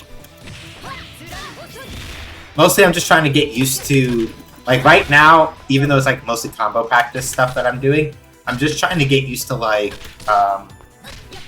Practice, I mean, track that. Yeah. Mostly labbing while I'm waiting for a match to start, but like, again, the unfortunate thing about KOF is that for whatever reason, I don't know what the fuck SNK is doing, but the matchmaking for this game is kind of fucked up and doesn't really work super well, or at least not as well as I would like. So you'll find yourself waiting for matches for like a hot minute, and it's like, people have brought it up a couple times, like, hey, we would really appreciate it if y'all would like look into whatever's going on with the matchmaking, fix it so people can get games. And they're like, yeah.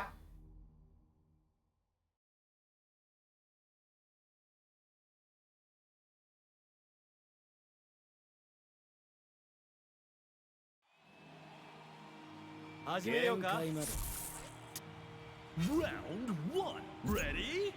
This is the same person I fought earlier. So we have a pretty good idea. The only advantage I don't really have in particular is that well, no, they may or may not have seen me play Elizabeth. So that might not even be true. I was gonna say they haven't seen me play Elizabeth, but my Elizabeth is also really underdeveloped. So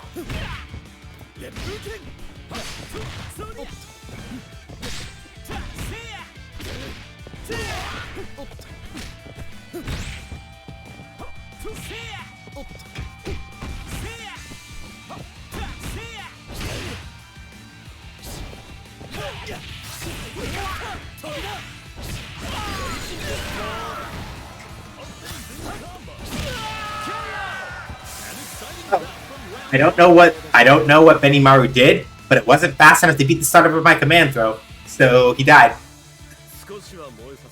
Whatever he did wasn't fast enough to beat the starter of my command throw, so, you know, rip.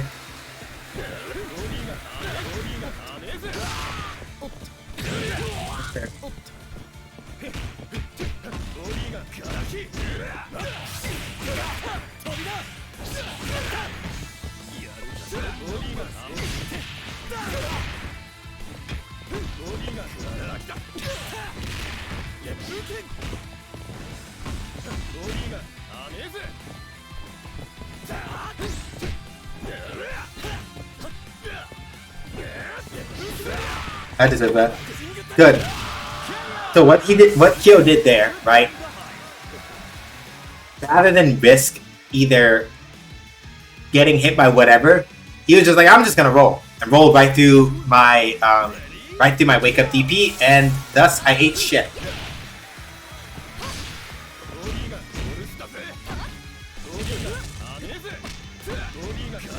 I gotta watch fucking cozies.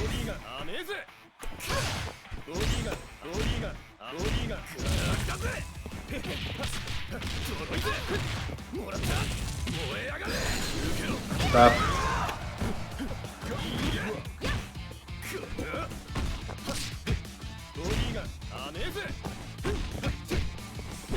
Shit.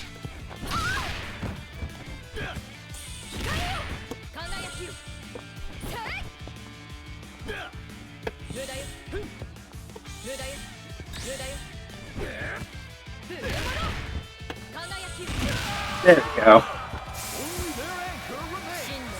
That was cheeky. I don't... That theoretically should not have worked. That was some bullshit I did, and I don't know how I feel about that.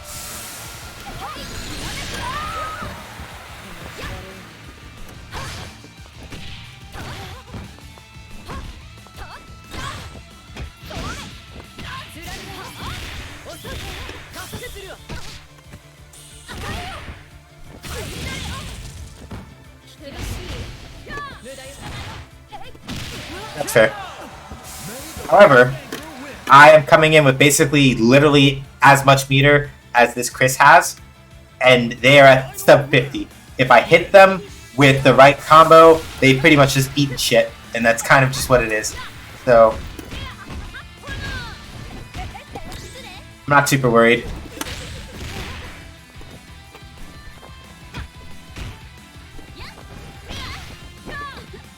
Yeah, I don't have to rush. I do not have to rush.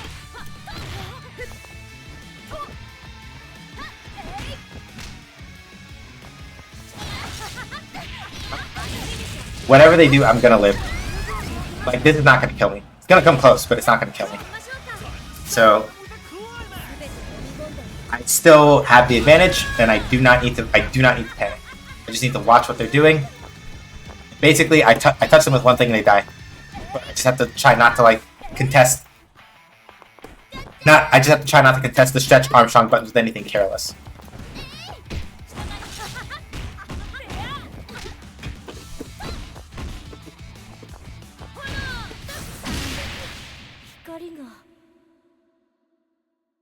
That was a nail biter. And there we go. Keep an eye on this matchup. So yeah, when I say the stretch Armstrong buttons, I mean like the buttons where he's like flinging his whole body into like kicks and shit like that. Trying to contest the active frames of those for either regular Chris or Orochi Chris is how people get fucked up a lot. Because when he's in the air, it reaches down really far. When he's on the ground, it reaches forward relatively far. So you just have to like pick your battles, basically.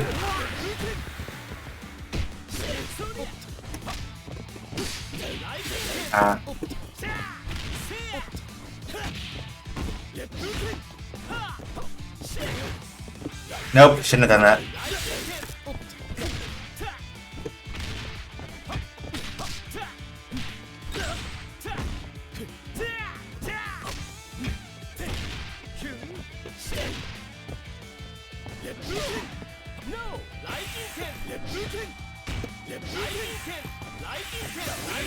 Nah, fuck that. Yeah, and as you can see, right, it's really hard to just kind of hop carelessly at Benimaru, because he'll just stuff you out with bullshit all the time. If you just try to, like...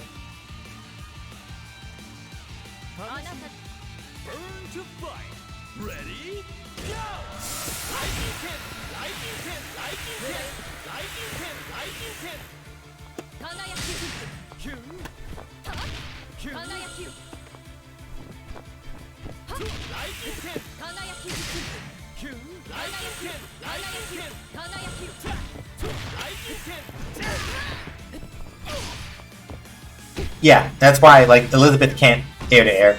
Or at least air to airing with her is really hard, and it's not a thing that you should rely on.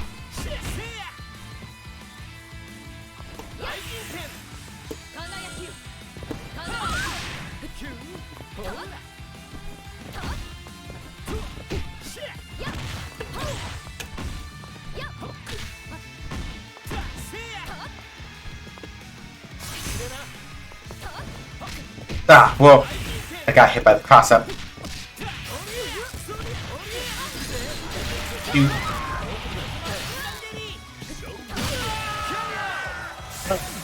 We made it through that one, but I do not know enough about Elizabeth to pull, to probably be able to also get through Kyo. I'm gonna have to try to whittle him down as much as I can, and that's not an impossible proposition, but like a little on the risky side.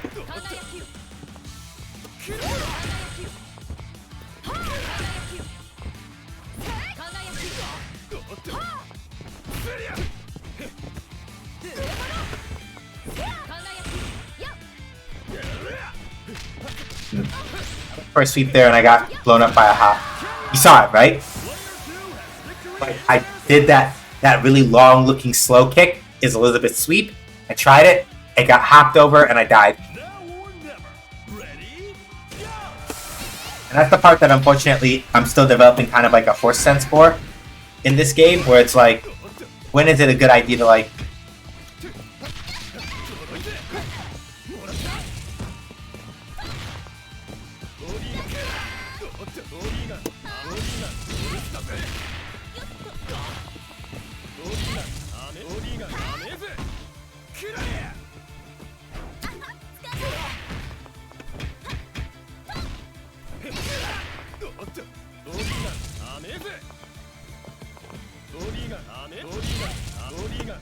it's also really hard to, like, it's really hard to, like, whip punish when Kyo misses a, when he misses one of those, it's very hard to whip punish it. So, like, part of it is that while I'm dead. Part of it is that, like, getting him to whiff one and then punishing him afterward, if you can figure that out, can work, but it's very hard.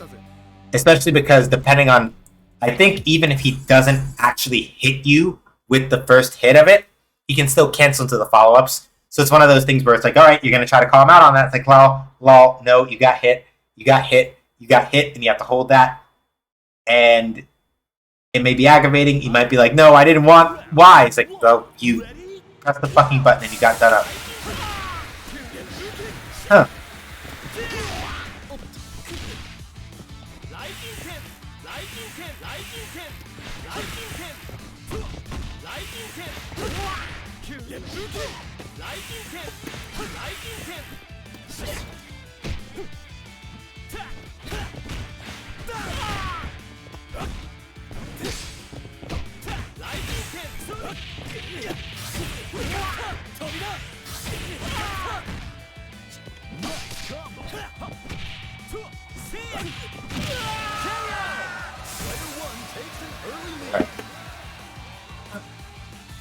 That kind of worked, actually. I was surprised. But that's a good thing to know. So whenever Benimaru is hanging back doing like Raijinken bullshit, I can just do Rage Run and then do Palm. And that, it's not completely foolproof, but it'll work. Yeah, see, like, that's why you have to be really careful about, like, because you saw, right? Like, this Kyo does and will, after, like, whipping a bodega, will, in fact, like, sometimes just throw one of the follow-ups afterward, just to keep it spicy. Which I respect, because, like, it makes it a little harder to make decisions about... That's good. It makes it a little harder for me to make decisions about whether or not I should try to, try to whip punish one or not, because if I fuck it up...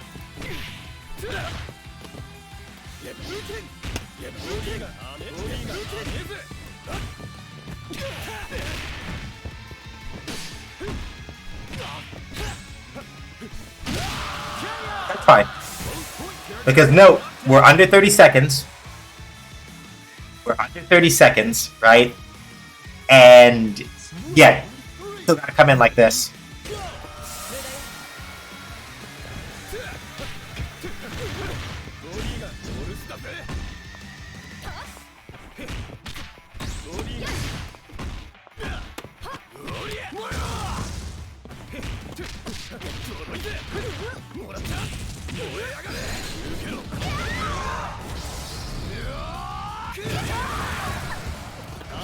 Nope.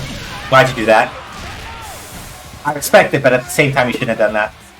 I'm probably going to get either close to half health or just under it in terms of recovery. Or no, I get a little bit above. Not the worst position to fight from, but still not ideal. I did not mean to Shatter Strike there. Not what I wanted.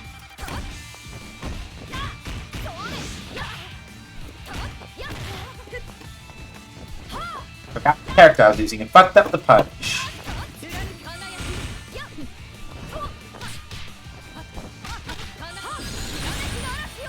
Not safe, and I didn't want to do that. Okay.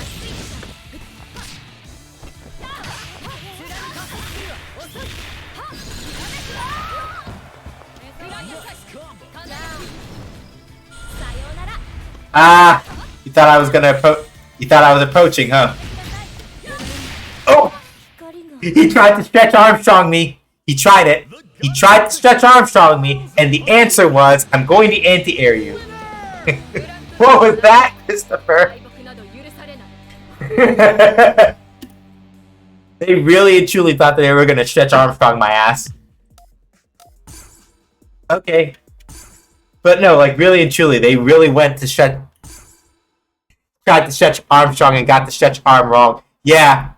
I respect it, but also nah.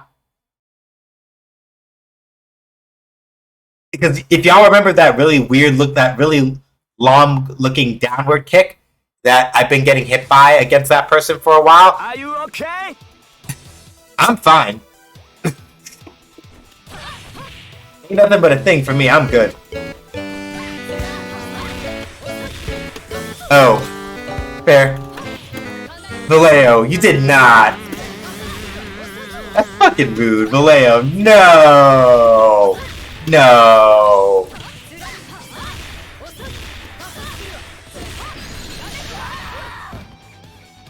This was also for yo. Y'all ain't got no brought up seat. Like, not even a little.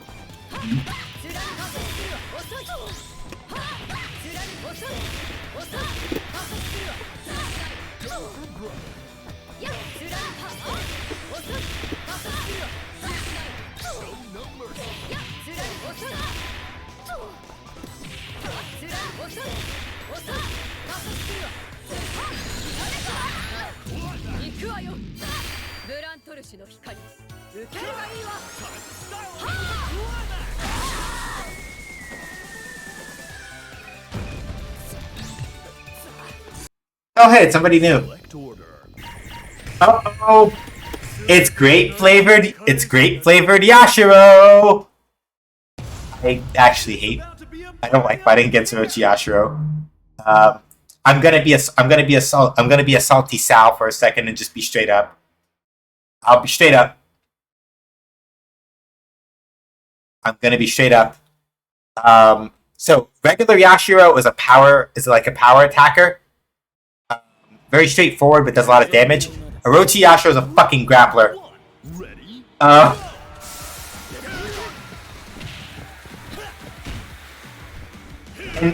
So Orochi Yashiro still has regular Yashiro's big ass limbs, but also is a grappler. So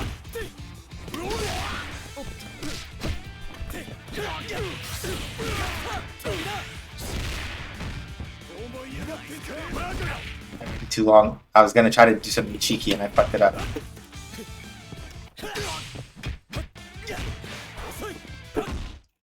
Don't get hit with the fashion. Oh my god.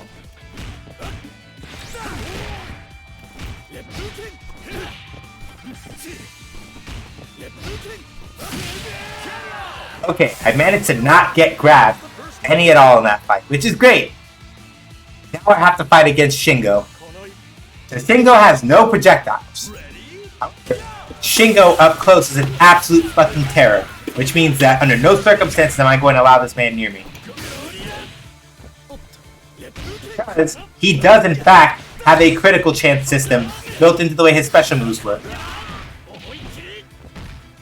And yes, the critical do actually do more damage and have more effects if they go off.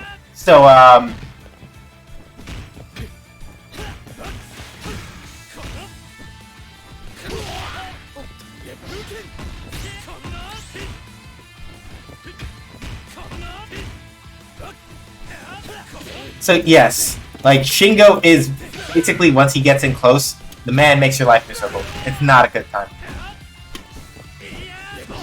Like the main thing that saves you against Shingo is that his normals are slow.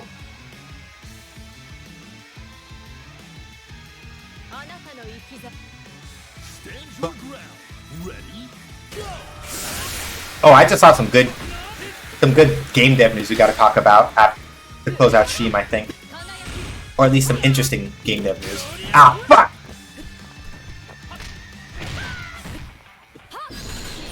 Do that. I just wanted to throw fucking sparkly ball time. Okay, there we go. I just wanted to throw a funny sparky ball. Go like sparky haha. That was really all I wanted to do.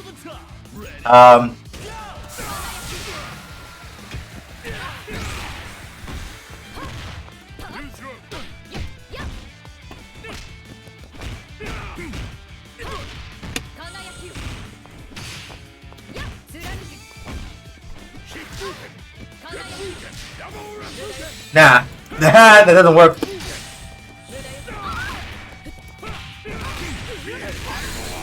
That does though. So yeah, the main thing about Elizabeth that also makes her really good about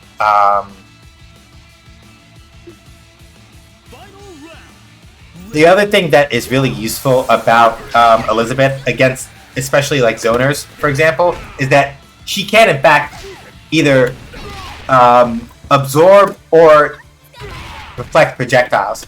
It's very useful.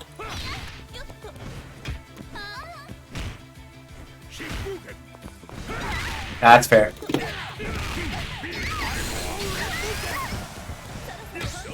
Yeah, this man's limbs are fucking huge. Oh. See how anyone wins against a goose, let alone multiple geese? You kind of just eat shit, really. Okay, geese is not like busted, but the main thing with geese, in case it was not a thing that you happened to catch by virtue of his last name, Geese is Rock's biological father.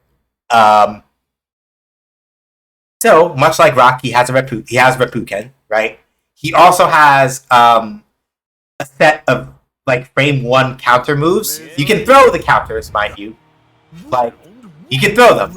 But if you're fucking around and you're getting predictable against Geese, he'll literally just like catch you with a counter, and it's like, well, okay, I eat shit, I guess.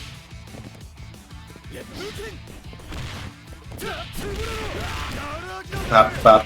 Here we go. Orochiashiro Blender. Love that for me.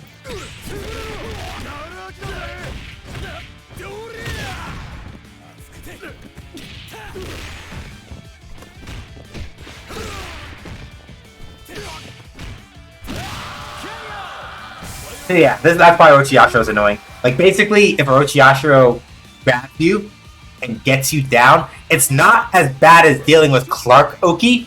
But if Clark still grabs and puts hands on you, you are now in the blender and fighting for your life. Fuck. I ran right into throw range.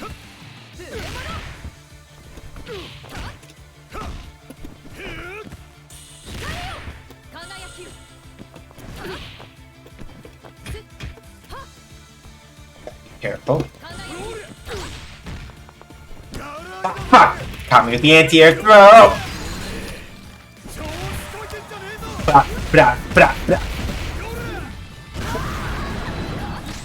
Like, the main thing is that the main thing with Orochiashiro and why he's a pain is not even so much that his throws do a lot. Like, he had, like, if you're talking, like, raw damage, right? A lot of his super cancels don't catch up on like raw damage necessarily, but the positioning is kind of what matters for him, and like what he gets positioning wise for calling you out with like good, like with proper commandos and all that, is kind of a pain to deal with.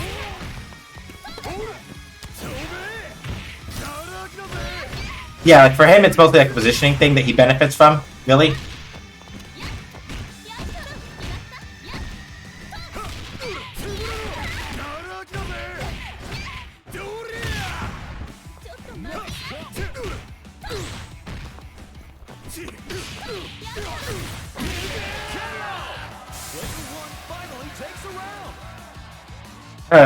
I don't know if I can make this work, because Shingo is going to be an interesting fight.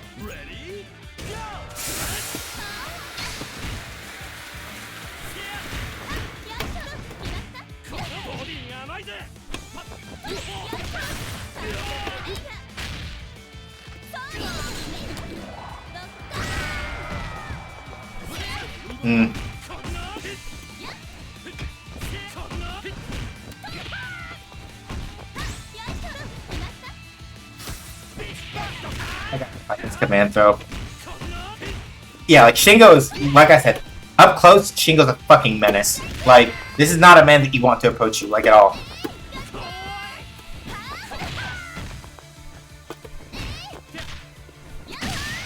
Like, if Shingo has approached you and is doing Shingo things, you do not have a good time. You can work around it. It is not impossible to work around, like, any at all. You can make it work, but, like, yeah, I would like a root match, please. I would like root match, thank you. So you can work around it, fighting against, like, Shingo. It's not like a thing where it's like, oh god, it's impossible to fight Shingo off once he's up close, but it is extremely obnoxious to try. It is not a situation. It is a situation that, ideally speaking, if you can avoid it, you should.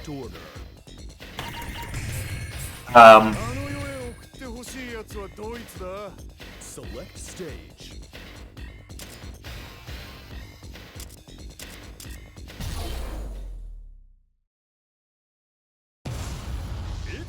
be a party up in here!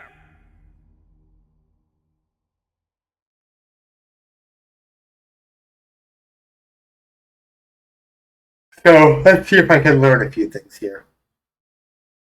Because mostly what it is I need matchup experience, by and large. Round 1. Ready? Go!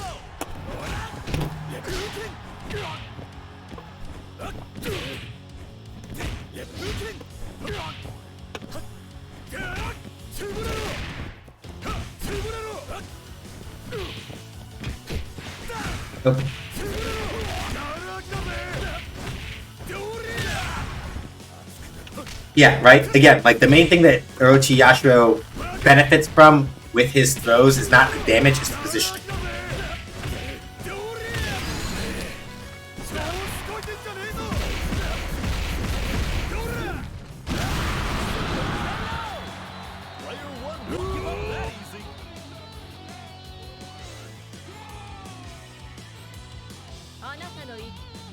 Round 2.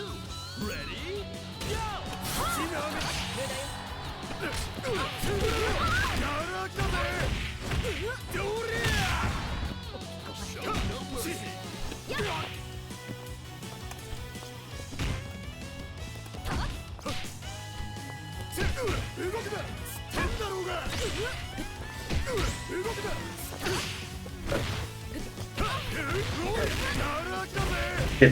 I tried to do the wrong button after again.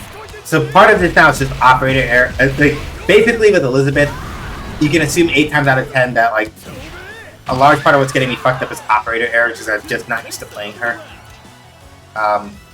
in this game and properly doing the things I need to be doing. I haven't been actively using her when I've been playing, so I'm like I sort of know what I should be doing, but not really. Like my neutral is kind of fucked up and everything.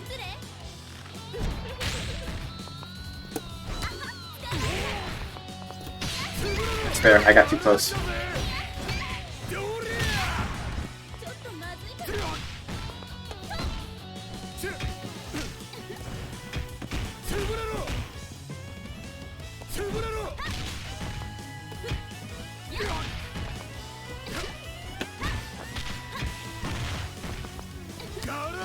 Shit, too close.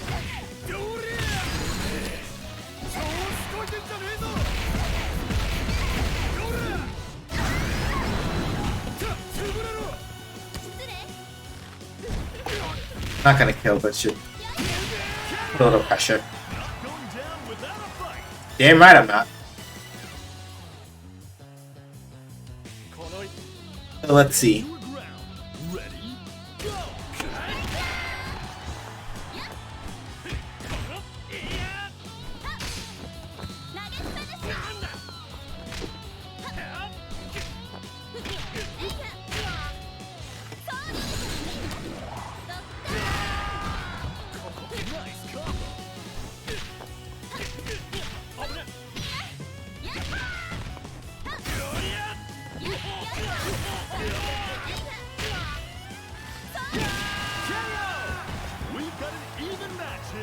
Wow.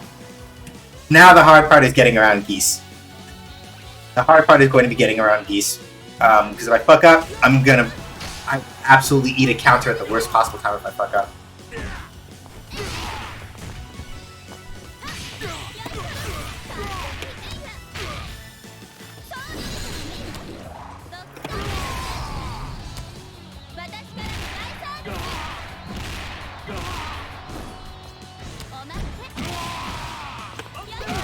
Or I wind up ending this man's existence because I get a touch and it's like, all right, here we go. Blender.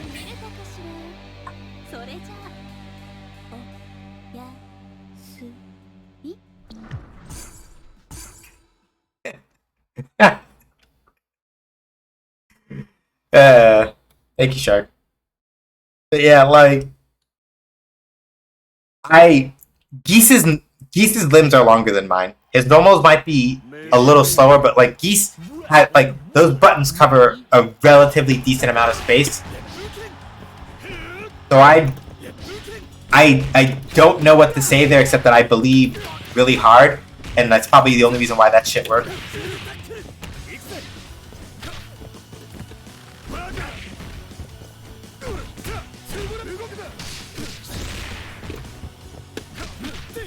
Nope, that's not safe, but they didn't punish.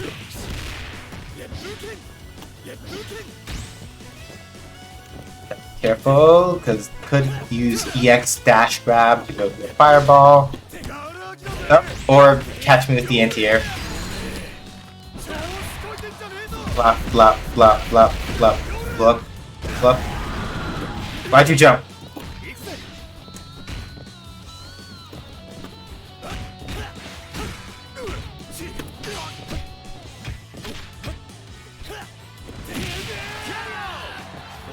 Woo!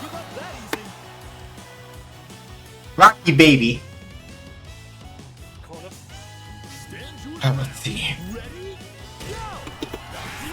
Oh, that was a little silly. That would have worked if I timed it a little better, but possibly not. Again, Shingo, like, once this man gets close to you, you are...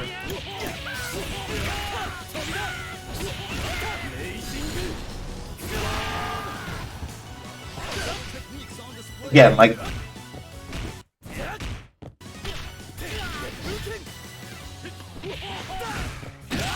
Good. Burn maybe a little too much meter on that, but I put enough of a dent into Shingo's life bar that I don't have to work as hard. I might have burned a little too much meter, but...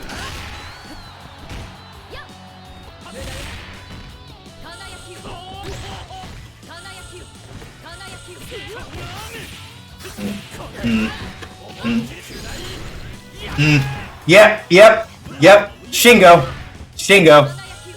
If anybody's going like, why did it do so much damage? The answer is Shingo. Like, it's just Shingo. Again, like, you don't want to let this man close to you if you can help it, like, at all. Like, he just does a lot of damage for no reason. For no reason. He doesn't have fireballs. Shingo does a lot of damage. Just a lot. A lot. It's scary.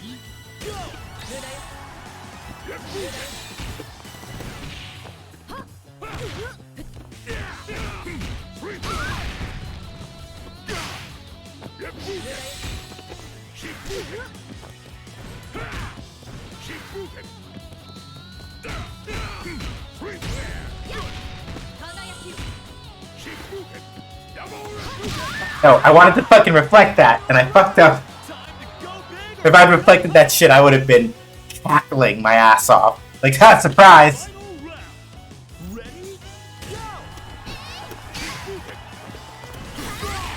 Oh, they tried to go for a counter, and fucked it up.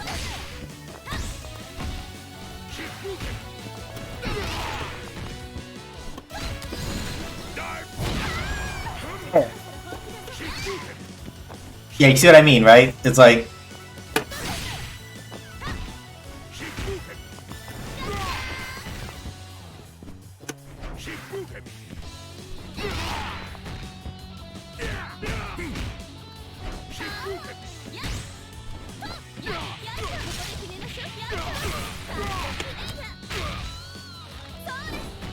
I want to do that. I want to fucking... Well, it's fine.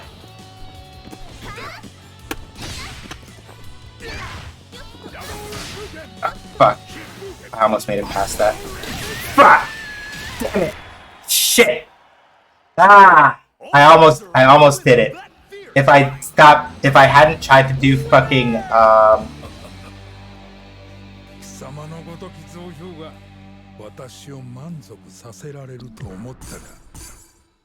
was trying to be greedy and go for like my level 3 move when I got the max cancel and I fucked up.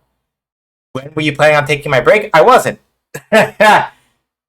Mostly the stretch is about as... Properly speaking, I should do it at the halfway mark of every stream, but I forget 8 times out of 10. I'm supposed to be better about doing that, but usually with fighting games especially, like if I stop, not always, but 8 out of 10 times, like depending on when I stop, I'll fuck up and like lose the flow a little. So like with Fighting Fridays, I'll usually wind up, it will usually have to be like, if Yeah. I know, I'm in trouble, it's fine. But it's not fine, in the sense that, like... Okay, got that one.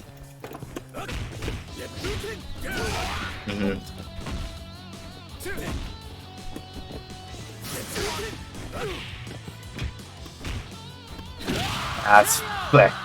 Yeah, hydrate probably after this set is over. And that's usually the thing, right? Like, with Legaia or like other games on Sunday, it's easier to like stop. But like, with KOF the way that it is, like I want to get as many matches as I can. Which means that like, if it's a thing where they stop the thing, oh well, you're done, and they leave, it's like, alright, then I'm going to be back in queue hell for a while. It's a little easier with Strive and things like that, because I don't have to worry about that as much.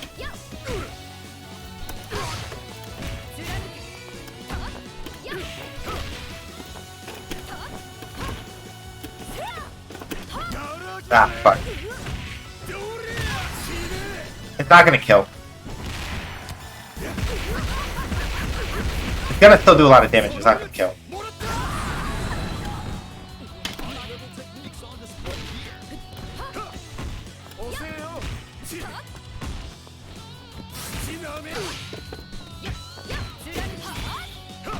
I didn't want to do that. I just wanted to do like funny glowy glow fireball. Like that. Shingo's gonna basically touch me one time, I'm gonna die. But I'm gonna try to make it work. Like Shingo will literally put a hand on me one time and then that shit is it. Well, it wasn't EX. It was Yep. Shingo! Well, I didn't have much life left to begin with, and I was being kind of reckless. Also, Shingo.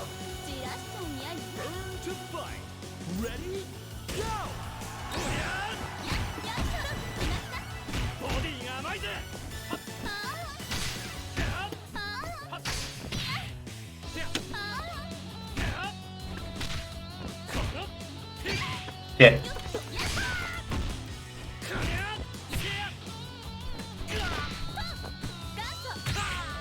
Get away from me, please. I gotta burn a little meter, just to put a little bit of pressure on.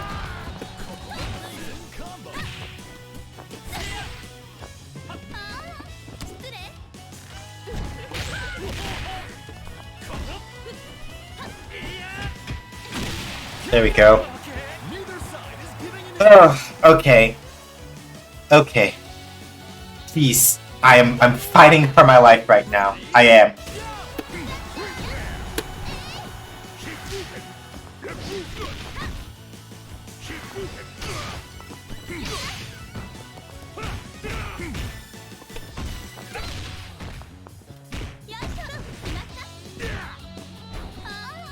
Nope. I need to not do that as often because that shit is not safe.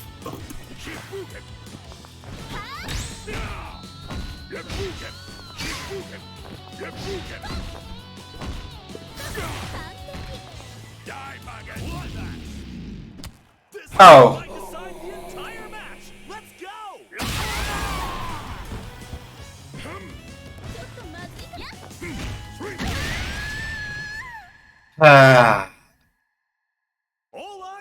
Damn. Yeah. That's a fucking...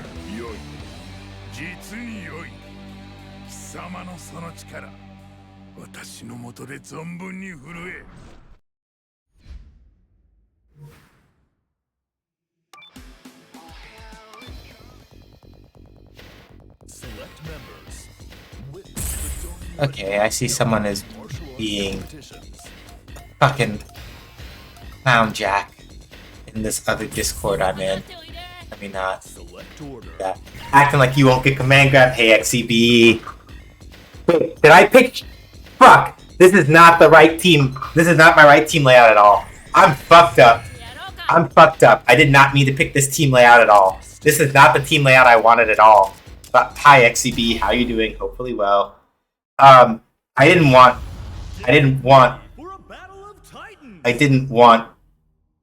No, I didn't want this.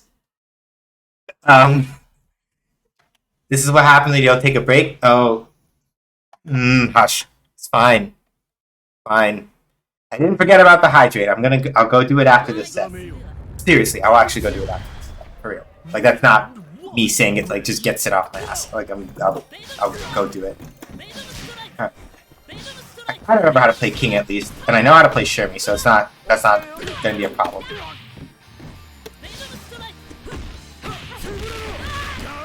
I have got half a meter, so.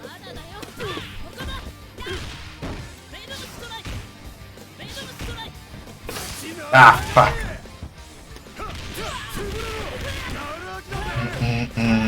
Do the super cancel. Fuck. Punish that shit, please. Yeah, I haven't played King in a while, so I know how to play as King, but I don't do it exceptionally well. Okay, theoretically I know how to play Leona, but I play a very bare bones ass Leona for this game, and I do not do the things that she's really good at, really. So, ah,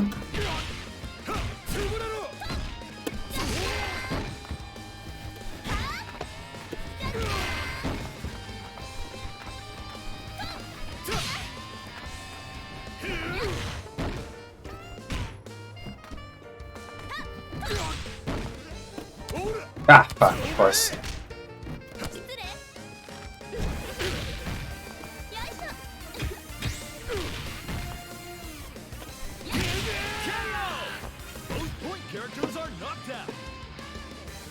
Just share me things, you know?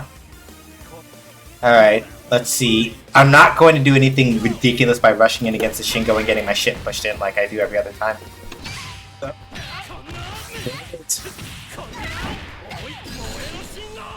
Pain trait. Well, if they hadn't fucking whipped that.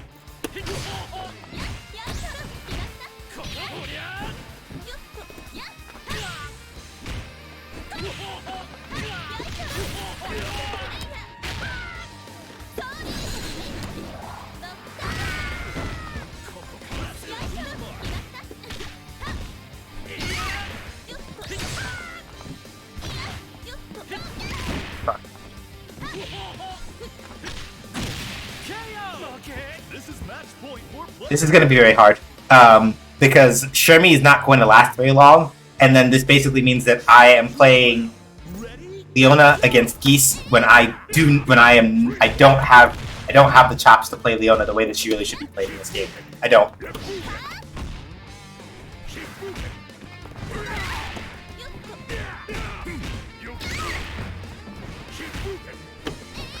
Hey, Rainy.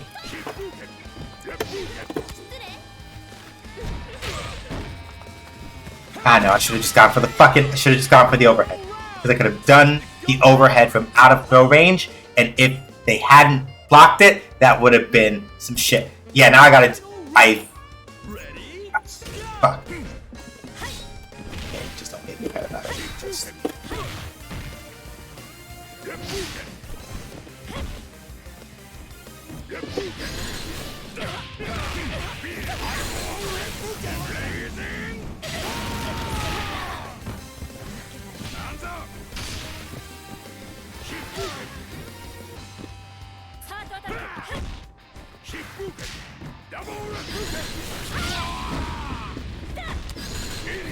Fuck. Alright, I'm gonna finish the set, and I'm gonna go get the hydrate. I didn't forget. So if you start trying to yell at me for forgetting, you can't. I remember. I said I was gonna finish the set. I do member select though, because I can't fight that. That's not what I did not want to do that. Okay. That's not the team that I wanted. To be clear, I still like Leona. Leona's a really cool character and it's really fun. I cannot play Leona effectively the way that this game generally is like, play Leona effectively. I can't do that.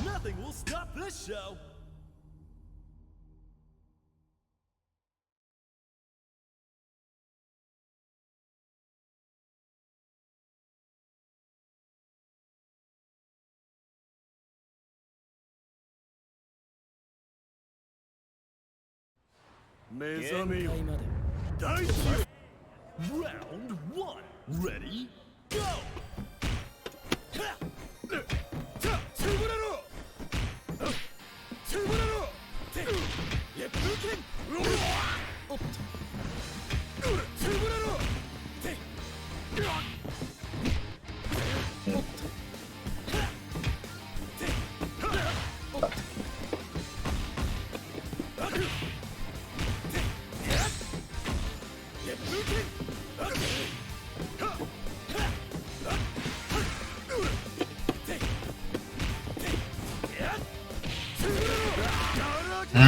If it hadn't been just an inch short.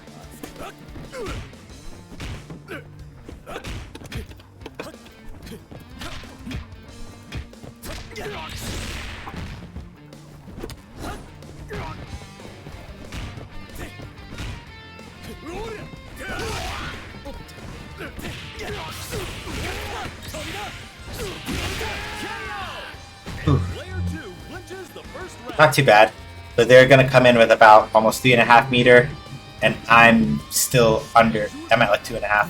So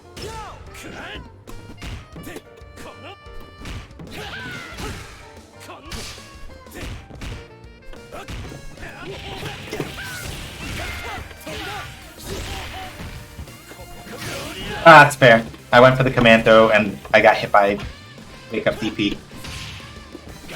Can't even be upset about that. Not really. And I got hit with reversal DP. Shingo baby. I'm not upset about that though, for real. I was being careless and they said, I'm going to call you the fuck out.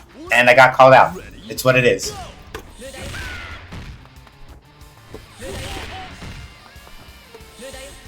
Okay, there we go. Good point. Ow. Fuck! Fuck! 2 criticals in a row! Shingo baby!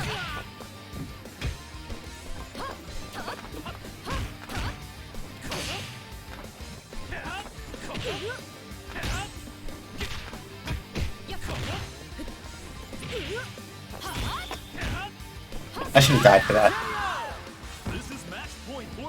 But yeah, this is also why I like playing against Shingo is just Round 4. Ready? Go!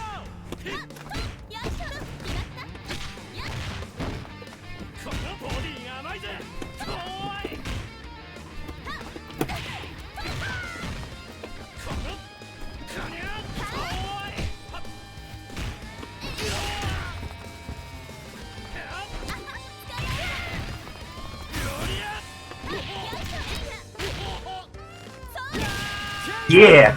May the best anchor win. Alright. I might be able to actually run this back. I might be able to run this back. I might actually be able to close this set. Well, at least this game of the set, maybe.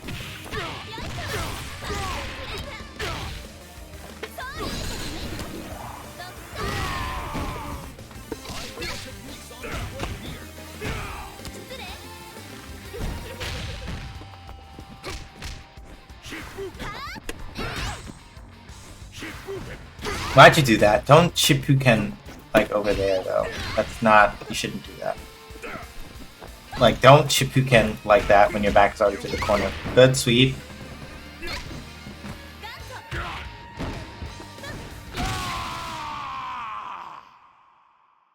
I ran that back. All eyes are on the winner. I did it. Yay. Winner. そろそろタムちゃんたちのカゴを新しくしてあげなきゃってあれあなたまだいたの Right, that is the thing I said I was going to do after stream. That's true. I forgot about that. Now I've unforgot about that. That's a good point. So, me habitually checking things I shouldn't be checking while I'm streaming turns out to be to my advantage. Because I now remember that I did say that.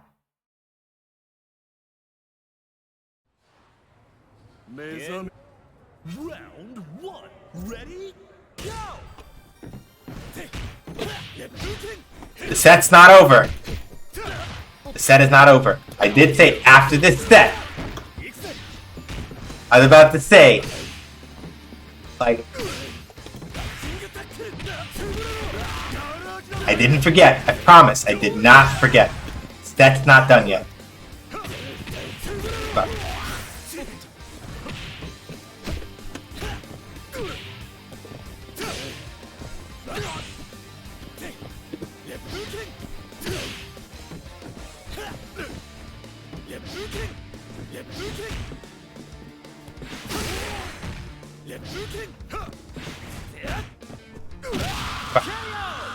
Player one takes an early lead.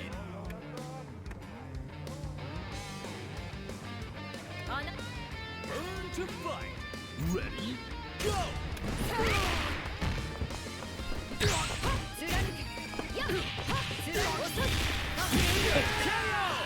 Player two wastes no time. Even in Probably could have done that without meter, but I wasn't sure if the thing I was thinking of was going to drop or not. So burn a little bit of it. Just make sure that he died. Make sure he dies. It's fine. Well, wasn't expecting that to work.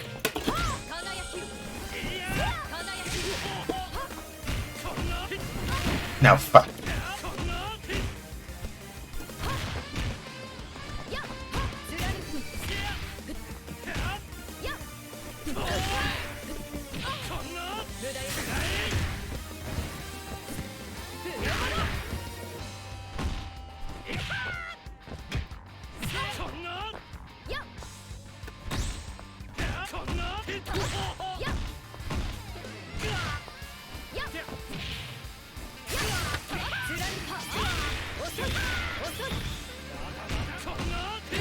Yeah.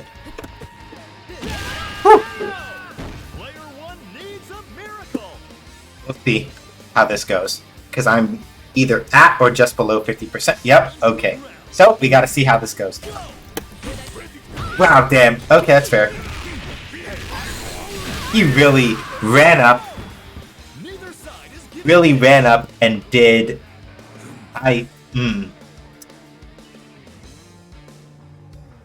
You know, I have to respect that. Thanks for the raid, Cap. Appreciate y'all. Give me 1 second. I will properly greet y'all. I am fighting for my life. If I could get shoutouts from my mods, even if y'all are a little bit salty at me for not taking a break and all that, please help. Also,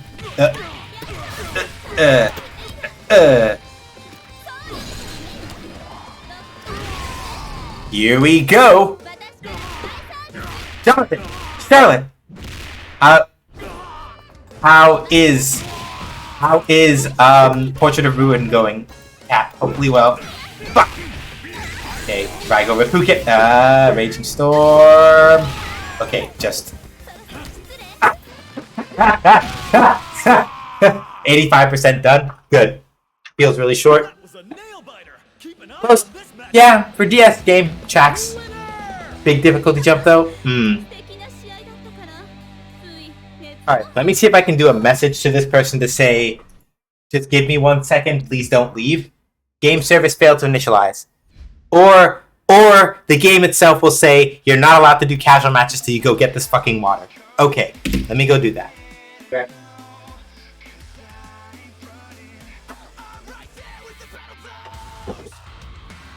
I'm gonna hydrate with juice. That's how much I appreciate y'all. But hey everybody from Orion Stream, my name is Sean, you can call me either that or SJ. I make games, I play games, games make do basically. And today we're playing some King of Fighters 15, because it's Fighting Friday, and we always play fighting games on Fridays.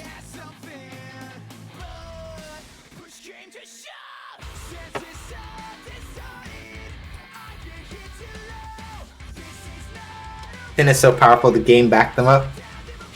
Well, can't fuck with sunflowers to be honest with you. Like, sometimes it's just the way it is.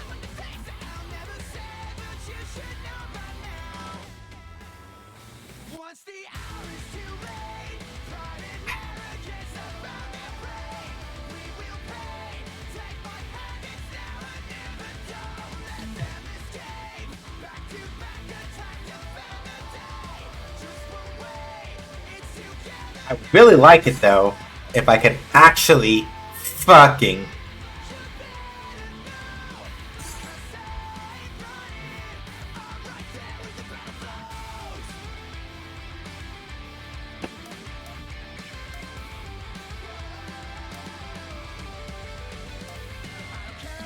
concentration.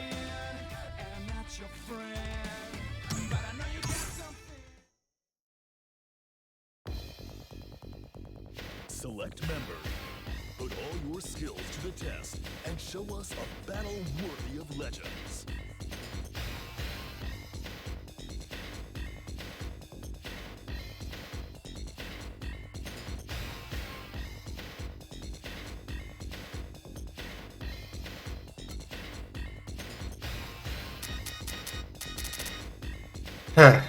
Anyway, how are the matches going?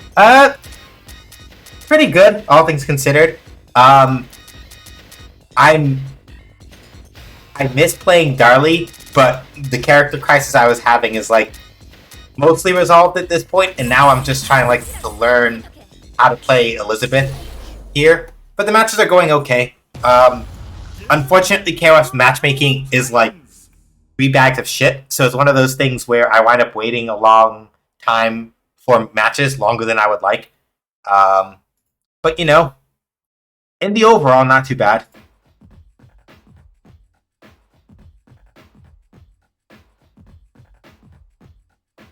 Appreciate you asking, Iconic. Thank you. Just Iconic, thank you.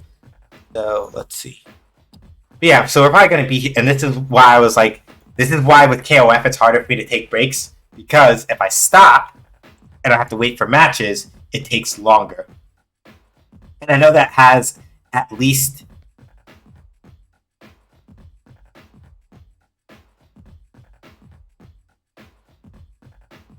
So I know that does not bring any comfort to my mods who are all probably staring a hole in my head and going, that doesn't matter. You need to eat. Or, well, I do need to eat, but I also, in the sense of I should be eating is what I mean.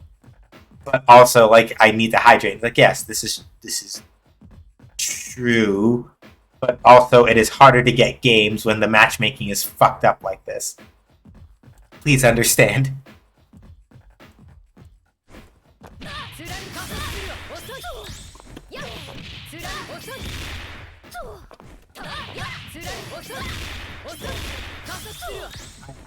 Well, no. That's why I said... I did say I should eat. I should be specific in saying that I ate before stream started. And Sin can actually, confirm that because they heard me doing it. So I have already actually eaten before stream started. And I'm not hungry enough to, eat more. I meant more than... When I said I should eat, I meant in the general sense of, in the sense of, in a very general sense of speaking, I should be making an effort to also make sure that I'm eating when I need to be eating.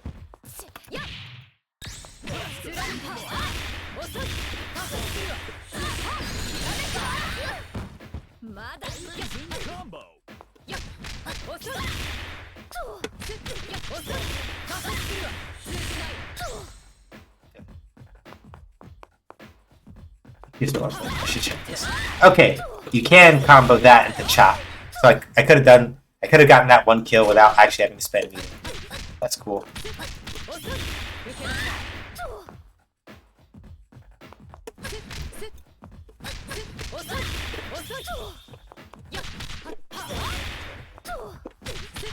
But yeah, the matches are going pretty well whenever I actually get some.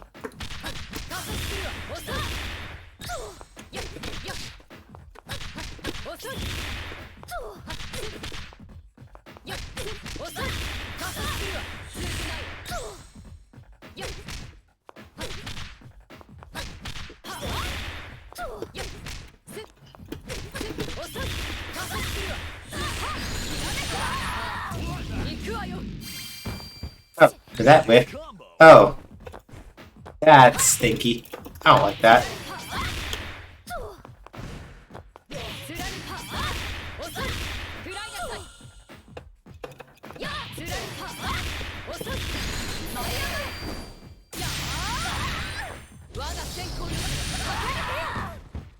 What a combo!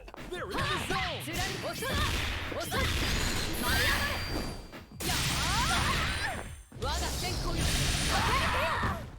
That was for 3 meter. That's for 3 meter.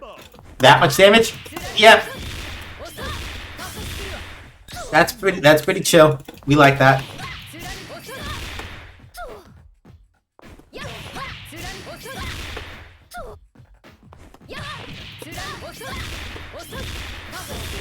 Nice combo.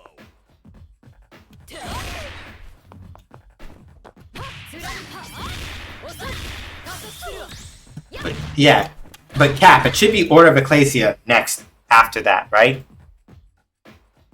After Portrait of Ruin?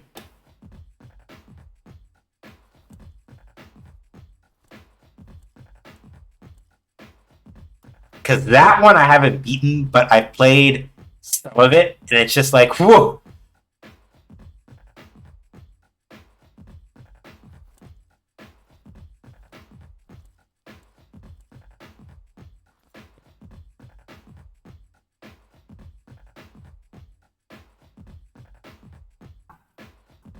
Hello, Sunrise Alex. Welcome into the stream.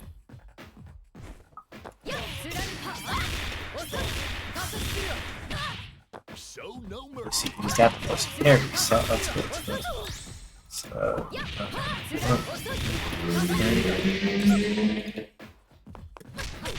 up.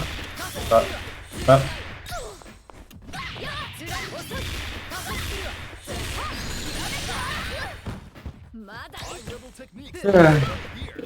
yeah, I really like KOF. Like, KOF 15 is a fun game, but like this is basically the thing that we kind of have to do. Just the matchmaking.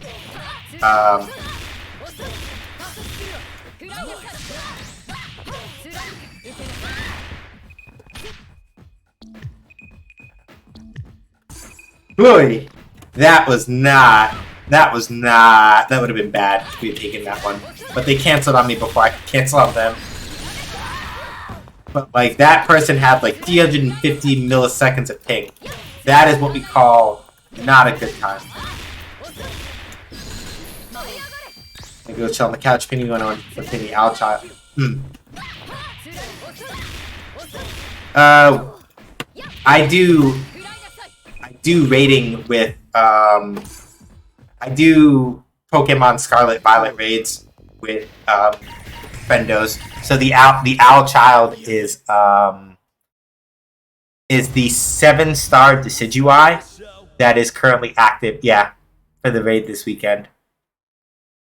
Yeah, I'll probably come through for that.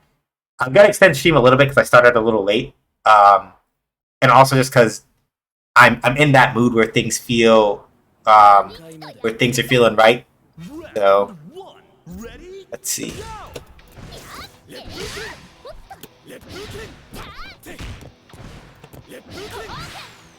Okay. Fuck.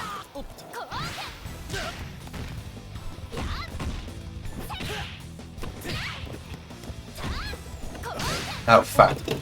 Nope, shouldn't have done that. Should have done. If I was gonna do that, should have done. HP.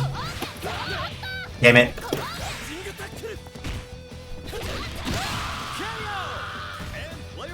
I just want to put that out there because ADHD's the fuck. I'm out. Yep, fair. You right. And I'm only just remembering to use like the gilded calendar and things like that when I should be. So. Ah, fuck.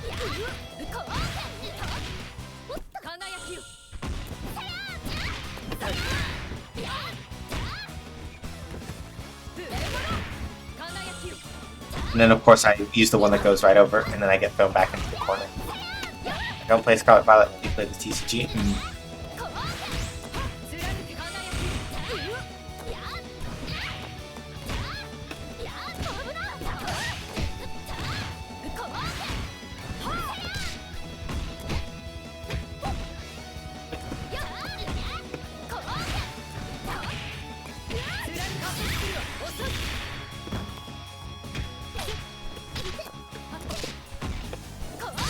Yeah.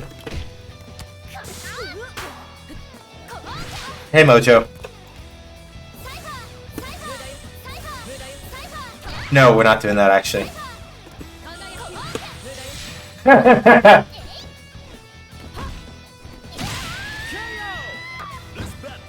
was about to say, I respect that they tried that. I'm probably gonna get fucked up because yeah, I have no health with Elizabeth, and I start the fight through both Shingo and Gato. Gato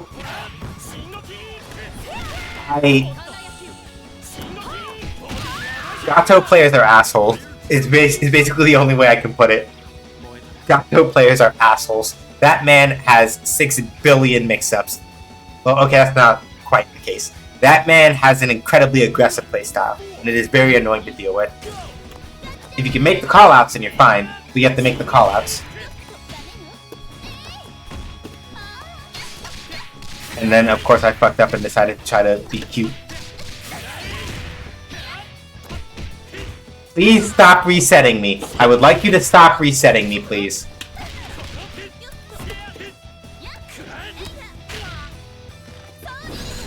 Please stop resetting me. I would like you to stop. Like, I literally got reset like 3 times in that goddamn combo. I wasn't counting all the way, but yeah, like I literally got reset like 3 times. Shingo players deserve to have their man strong because he hasn't been playable in a King of Fighters game for like the last 4 games, which is at least a good 10 plus years. But at the same time, this Shingo is just a fucking menace in this game, and I kind of hate it.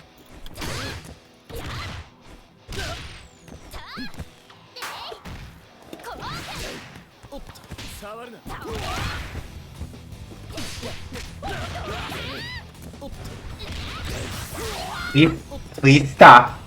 Please stop. What the fuck was that rollback frame?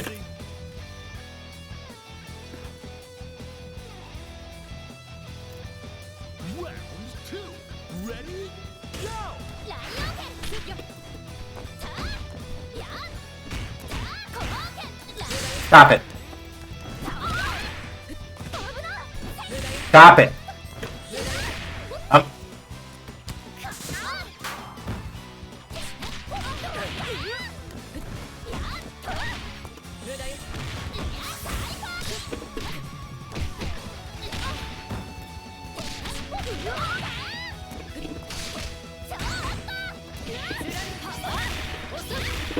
I fucked up.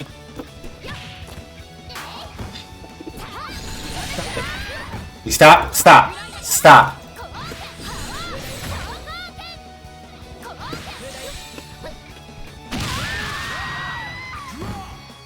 God. He may have overdone it a tad. I remember when he dropped, I was watching you lab with him. And, yeah, like, so funny things about Shingo. He can extend the range of most of his moves by doing what we call a blowback attack, and then using that to extend the range of many of his moves. He can't just do it out of like any old thing. It's usually only when he's like standing still or otherwise moving. But it's like, oh hey, did you want to like somebody with something with more range than they were expecting? Shingo does that. This man is fucking obnoxious to fight against, and I kind of hate it. He does. Again, it's not like, oh god, he's so cheap, but it's just, understand that this is the kind of person you're dealing with. Shingo does a lot of damage. He doesn't have projectiles, and his normals can be kind of slow. Like, Shingo does a lot of damage, and he doesn't have projectiles, and his normals can be kind of slow. But once he is in on that ass, you kind of just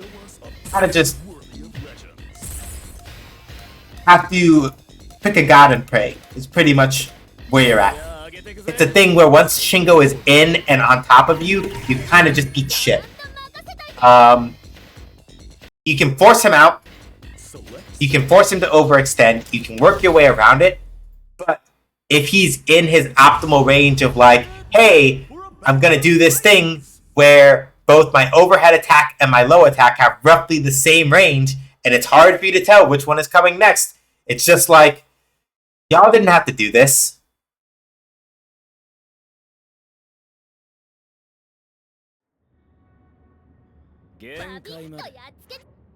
Round 1. Ready? Go!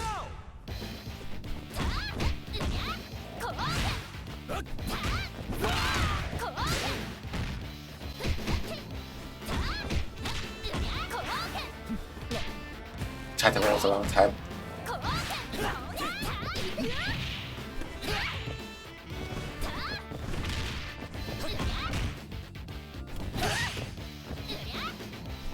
Gotta shut down this person for full jumping a bunch, because they like to do that a lot.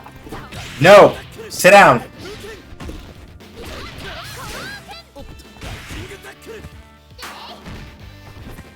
Stop it.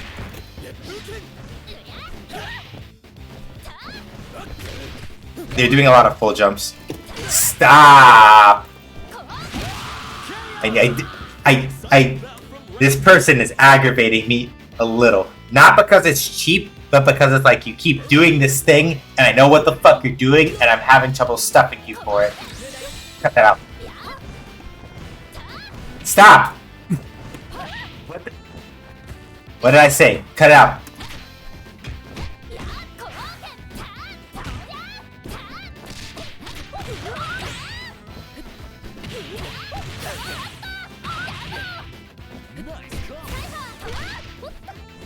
Stop.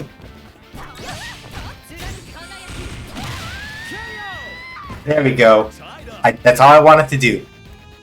I wanted to just throw my little funny light ball, and then while you're blocking, and then you try to move forward, fucking stuff you. Okay, that's fair. Shingo, I need you to stop, please.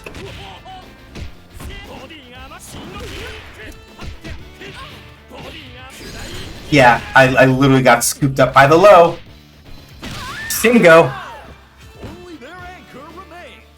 Yeah, like Shingo is fucking obnoxious. It's workable. You can make it work, but this man does not stop. Once you understand how to use Shingo specifically, like it's a lot of like you have to get used to working around the fact that his normals are very slow.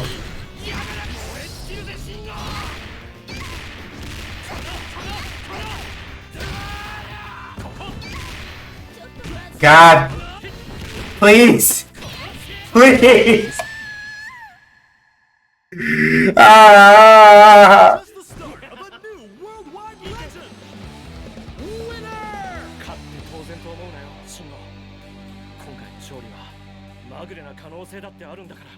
Don't take victory for granted, Shingo. It could have been a fluke. No, not with the person that is currently playing as you, Shingo. No.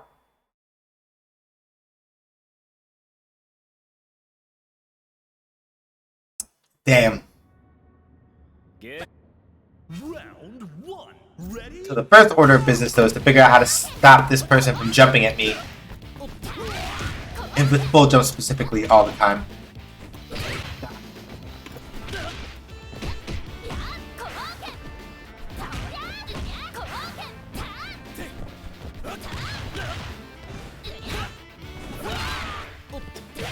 Stop it. Nope.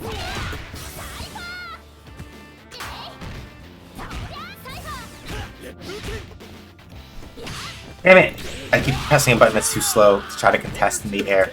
And that's the problem. Because I've been trying to press like jumping heavy punch to just like swat them out of the air when they do that. Box is too slow for that, it doesn't work.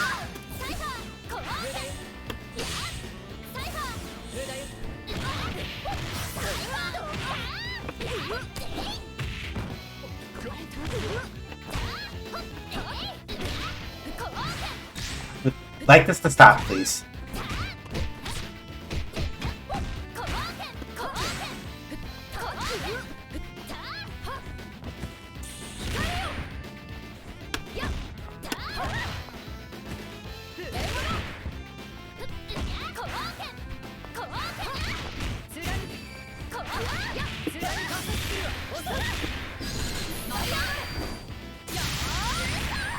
I'm gonna use up all my meter for this, but whatever. I used all my meter just to kill fucking Yuri, but whatever. I'm not happy about it necessarily, but I got the kill. Yeah, there's also that shit. Like, it's like, okay, Shingo is in the air. Is he going to Shingo kick? And if he does, it's like, well, okay, you kind of just eat shit. Again, it's not impossible to deal with. But the main thing is that, like, it's like Shingo is just obnoxiously aggressive when it comes to, like, how he wants to do his. Like, this man has no chill.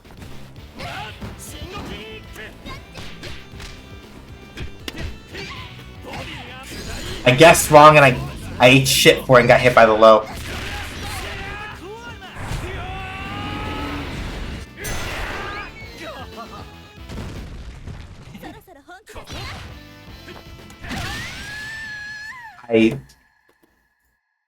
Jesus fuck.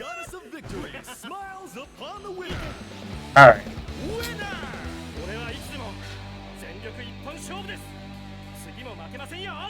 Alright, that's fair. You got me. I'm not done, but... Alright.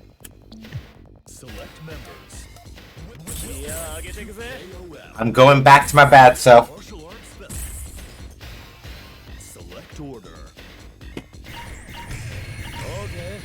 There's also no guarantee that I'm going to do better, because basically the problem that I'm running into is, like, literally the problem I'm running into is literally just that Yuri is eating too many resources to get through, and when I get the Shingo, I literally kind of just die, because it's just they don't fucking stop. The thing I really want this person to do, though, I would like to be able to, like, actively shut down the full jumps and everything much more effectively than I am.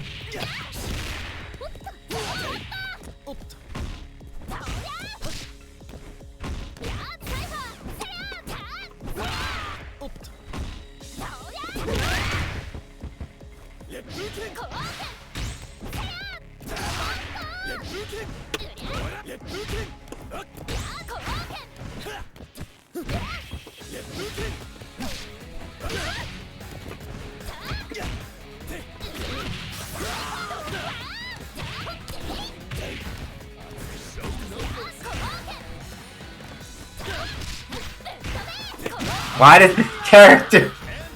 What the fuck? Why is Yuri Sakazaki?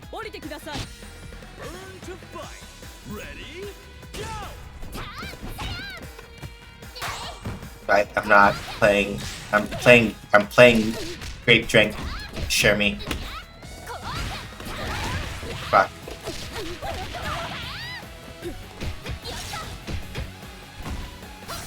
Stop, please.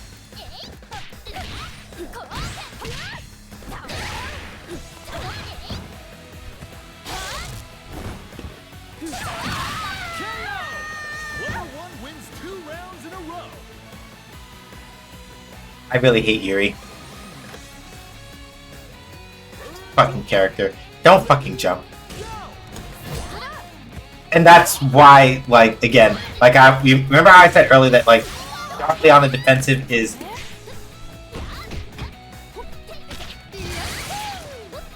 usually having a bad time.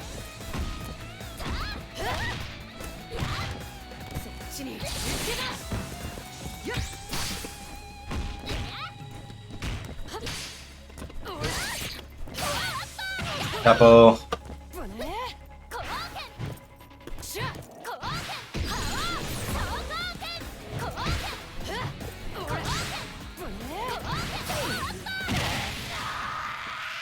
Fuck it. Ah! This competitor is too strong. Can anyone stop them? Winner! 私のこと可愛いだけの女の子だと思ってた？そういう風に相手を甘く見るから負けるんだよ。I'm not trying to look down on you, Yuri. You're a pain in the fucking ass. Alright. We gotta see. Yeah, because basically the main thing is that I sort of know what they're doing, but the main problem is that because my camera fundamentals are so fucked up, it's really hard to actually, like, shut it down effectively.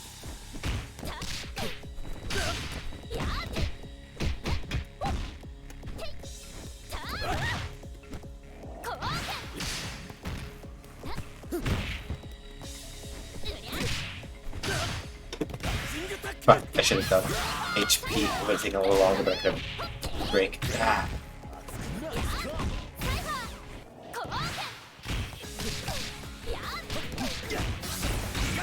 Finish that.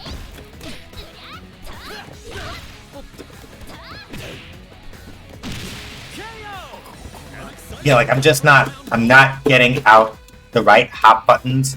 I'm not getting out the right hop buttons to actively like shut down getting hit. I'm not hopping over the lows. I'm getting stuck in a lot of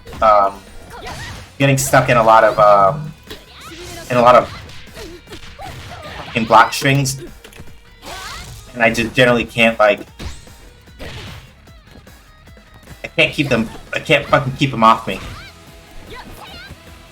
Which is part of what's making this so aggravating.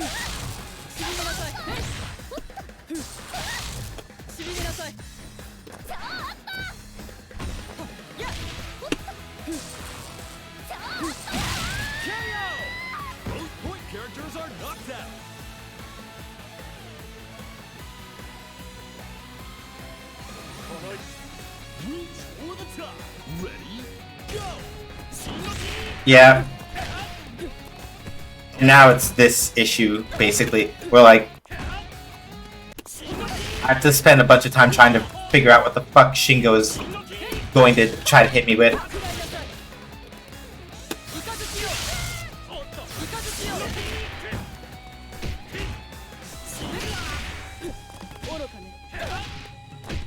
And like, yeah, like literally once Shingo is just on you, it's like you don't get to do anything.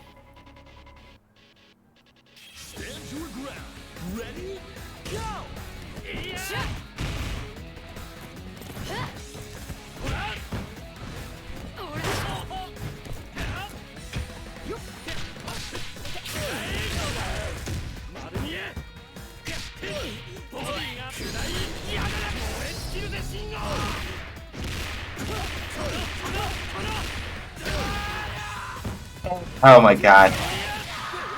And if he'd actually managed to get a critical on any of the hits before he did that level 2 super, I would have died. Straight up. I'm not even kidding. That's literally how much the margin of difference it was for health. If Shingo had gotten any more crits in the middle of that combo before the last one of those crit, I would have died. That is the kind of bullshit that I'm dealing with right now. Alright, yeah, that didn't work. Like, that shit wasn't gonna happen. That's like trying to make fetch happen. That wasn't gonna work.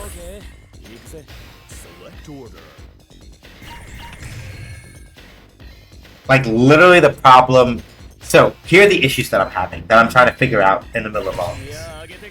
The problem with Yuri is that their spacing with Yuri is good enough that I'm basically spending all of my time trying to play catch-up. Right? Like, their spacing with Yuri is so good that I am trying to catch... I just can't contest properly, and I keep pressing buttons at the wrong spots and getting hit. I keep just generally struggling against making them fucking stop.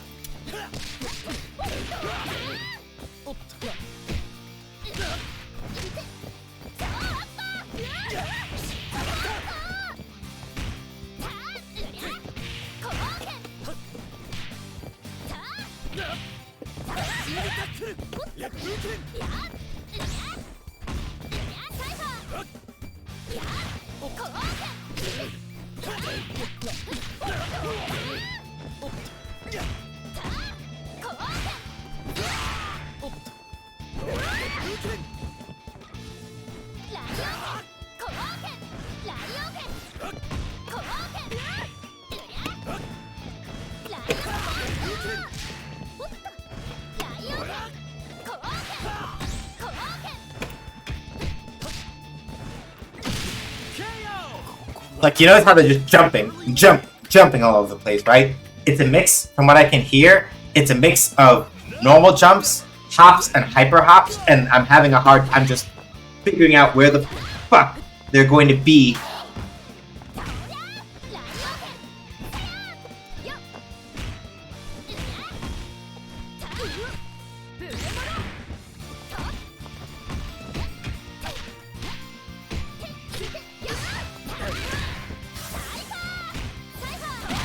Ah, jeez. Fuck, finally. Should bring the hype. Okay. I managed to make it through to Shingo without having 2/3 of my team down, but now I have to deal with Shingo. I didn't get hit by the round start Shingo kick for once, though. We take those.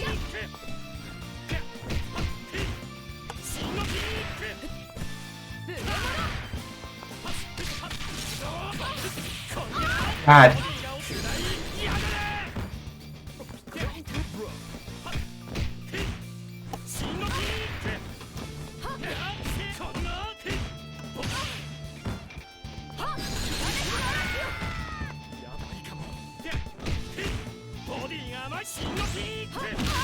So yeah, mid-air Shingo kick thankfully is not an overhead, but because of the fact that it lets Shingo cover so much ground horizontally while he's still in the air, he can use it to bait certain approaches and just be like,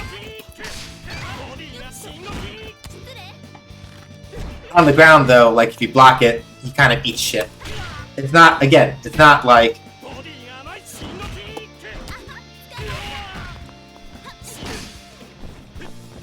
and Shingo kick, right, for all that it's very fast in the air, as y'all saw, it's not like it's not immediately active in the air. Okay, good. I didn't eat shit there. Fuck!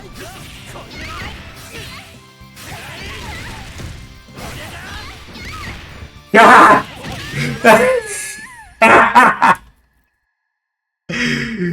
Ah!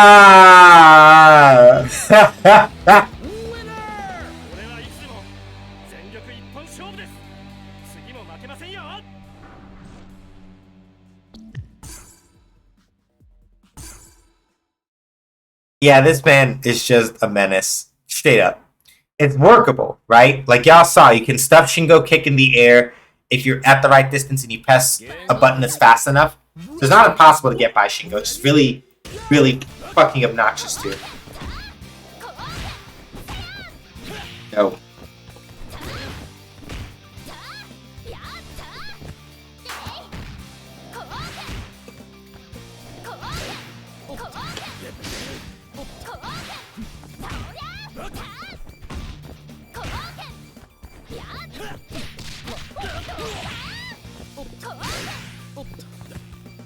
Ah.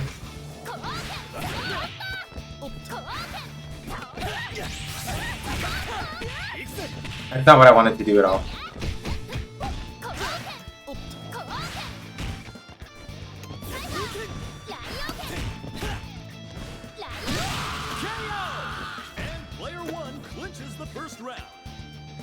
I don't like fighting against Yuri. It's a pain in the ass. But this is all operator error on my end, kind of. Like this is not like, oh, Yuri's cheap. It's just that like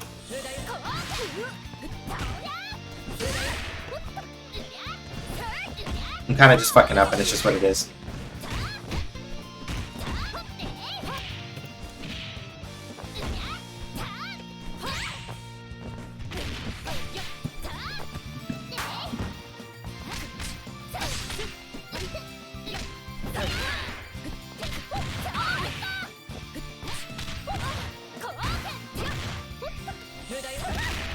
Thank you.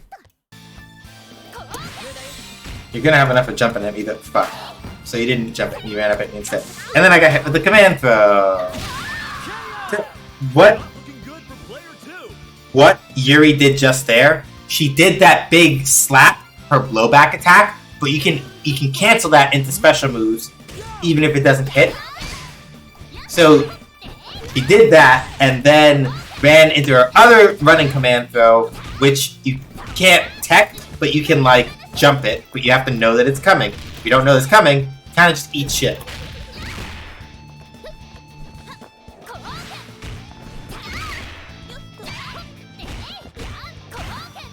No. No.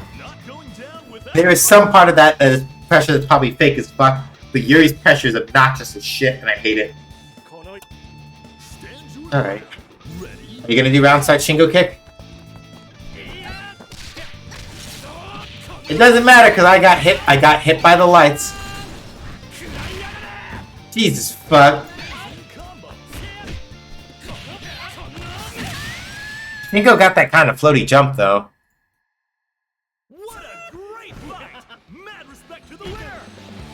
Winner! 見ててくれましたか、草薙さん。俺もこんだけやれるんです。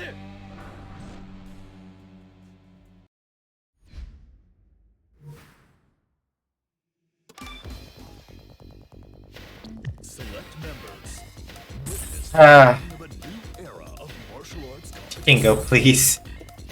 I want off of Shingo's Wild Rumpus ride, please. Of course it's Shingo.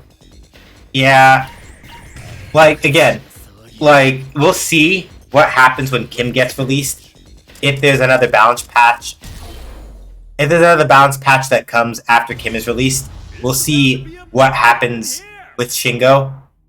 I don't know if they're gonna do one when Kim gets released, but if they do, and they do a balance patch with it, it would not surprise me if Shingo gets nerfed. At least a little.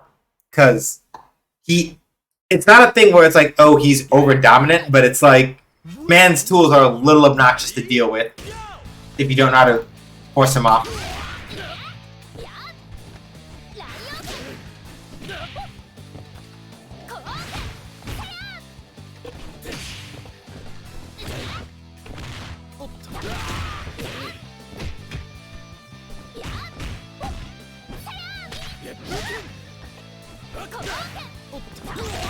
Fuck.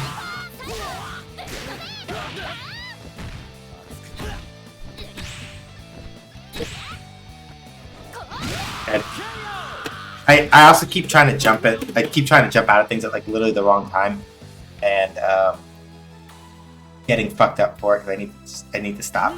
For the top. Ready? Go! Not what I wanted to do, but sure.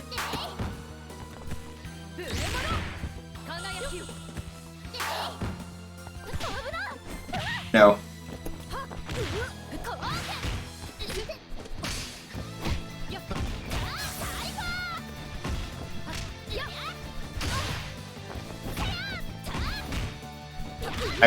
I want this person to really, I want to be able to just rock their jaw one time for jumping at me, just once.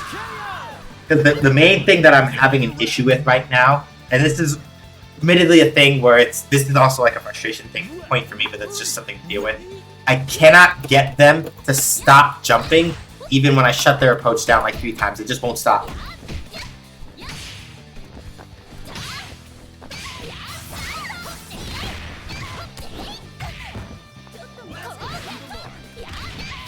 Part of it is also just because I'm not actually shutting it down as consistently as I would like. But that's the only part that's really annoying about fighting this particular person using Yuri, right? The main thing that's an issue is that I cannot do a thing where I can pop them with an anti-air a couple times and just get them to like freak out and stop fucking jumping at me. If I could do that consistently and just like shut them down clean every time and force them to just stay the fuck on the ground, we'd be good. But the hard part is that at the moment I'm having a hard time doing that. Because they literally pick like the right time to either jump or otherwise do some other bullshit, be out of the range of whatever I want to do, like stuff them out and make them just like sit down. Sit! I didn't want to do Rage Run there. Fuck!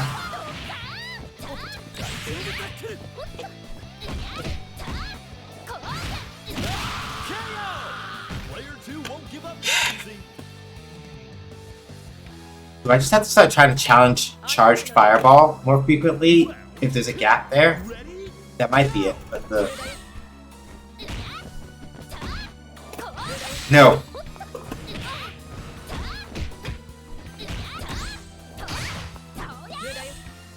Yeah, that's part of it. It looks like part of it's just if I don't get knocked down, I just have to start challenging. I have to start figuring out how to try to challenge the gap and Charged Fireball, and I need to not try to do that flexibly.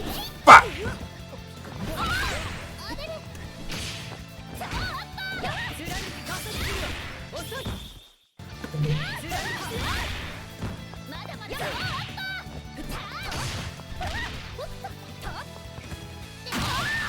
Yeah, because like that's basically the main issue that I keep running into. It's just that it's like I get too scared to challenge the gaps for charged fireball, so I don't challenge them, and I get hit, and I get stuck in block stun. They don't stop jumping, and I can't figure out how to like. And every time I'm ready to try to call it out, I'm like a step too slow.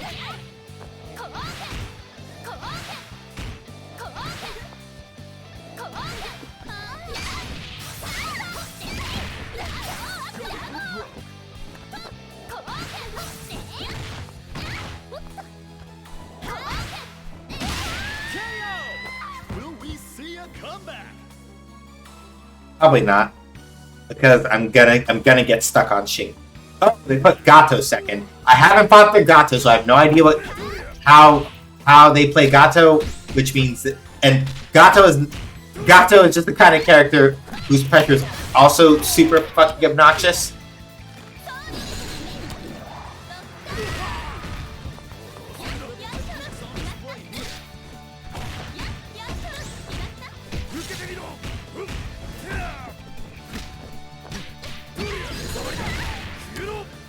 Yeah, I'm dead. Because Gato's main thing, because it's probably, I'm gonna try one more time with this person and then I'm gonna be done. But like, unless they leave. But like, the main thing with Gato, and the reason why I was not looking forward. Okay, I basically get, now that I sort of have seen this person's team kind of like at full, I get it. This person just likes playing pressure monsters, is really what it is. Like, this person, and it's not like me saying this like, oh, so they're a scrub or whatever, that's not what I'm talking about. But because this person likes to play characters that are basically just pressure fiends, it's one of those things where they're banking on, okay, once I'm in, or once I'm at the right, once I'm also at the right distance to kind of just do stuff, then what happens is, right, I'm just going to keep pressuring you forever, and it's just not going to stop, and you're just going to get aggravated and get hasty and make a mistake, and then you die. And that's the way that this person functionally likes to play this game. Based on how they're playing Shingo, based on how they play Yuri, and based on like all the things I'm seeing, it's literally just the thing where it's like they just want to pressure all day, and that's it.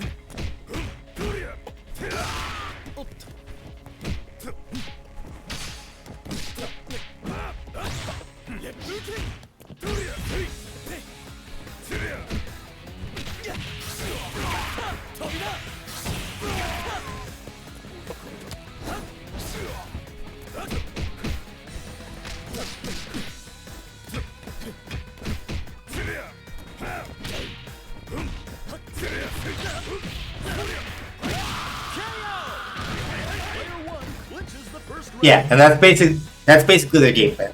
It's just pressure the fuck out of people and force them to make mistakes and just aggravate them like that. And the problem is that like I'm playing a little, and I know I am, and it's not something I can adjust on the fly. I'm trying to play too reactively in a game that's too fast for me to do that in right now.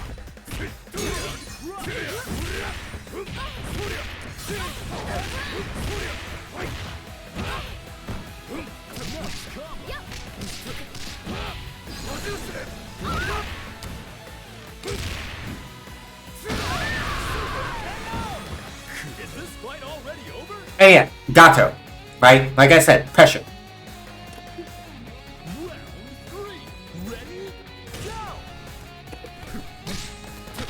But it's calculated, mind you, right?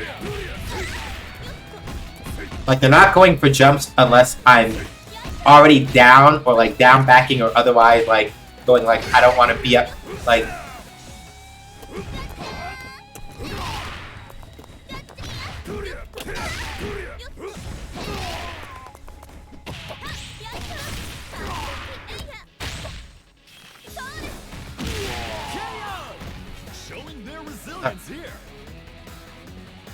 I got past one character, but now I gotta deal with like Yuri with like 3 meter, and it's like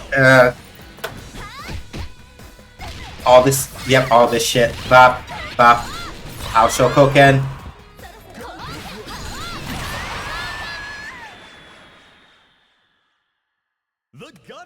Victory smiles upon the winner. Winner!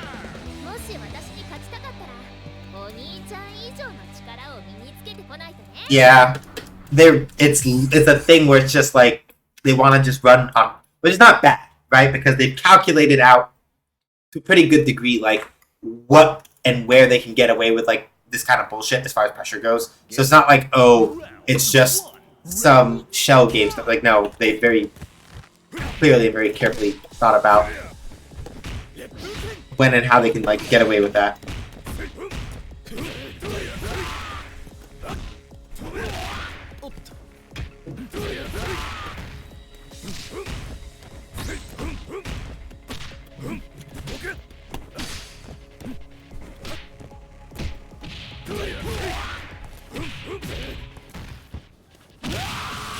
Player one takes an early lead.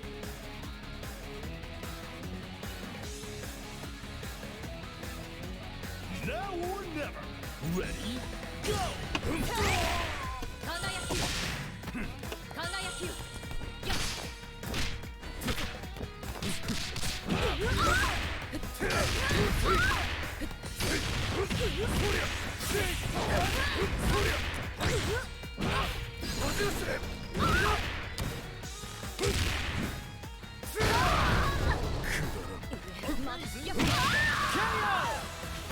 Yeah, I'm about to get it. I might get OCB'd. I really might. I might be able to at least maybe get him with Shermie, but it's like, I don't think I can. I'm gonna try.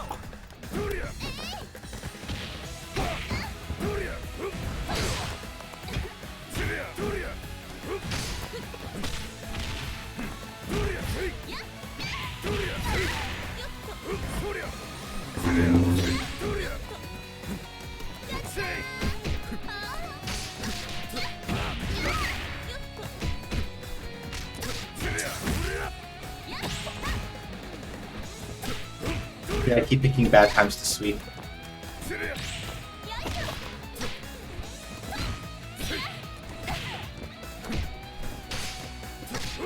Yeah, there it is. Yeah, I wasn't making it out of that. I tried.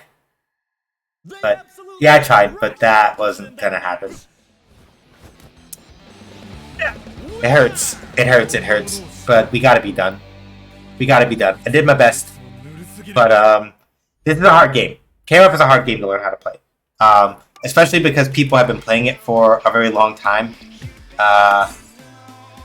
People have been playing KOF for like a very, very long time.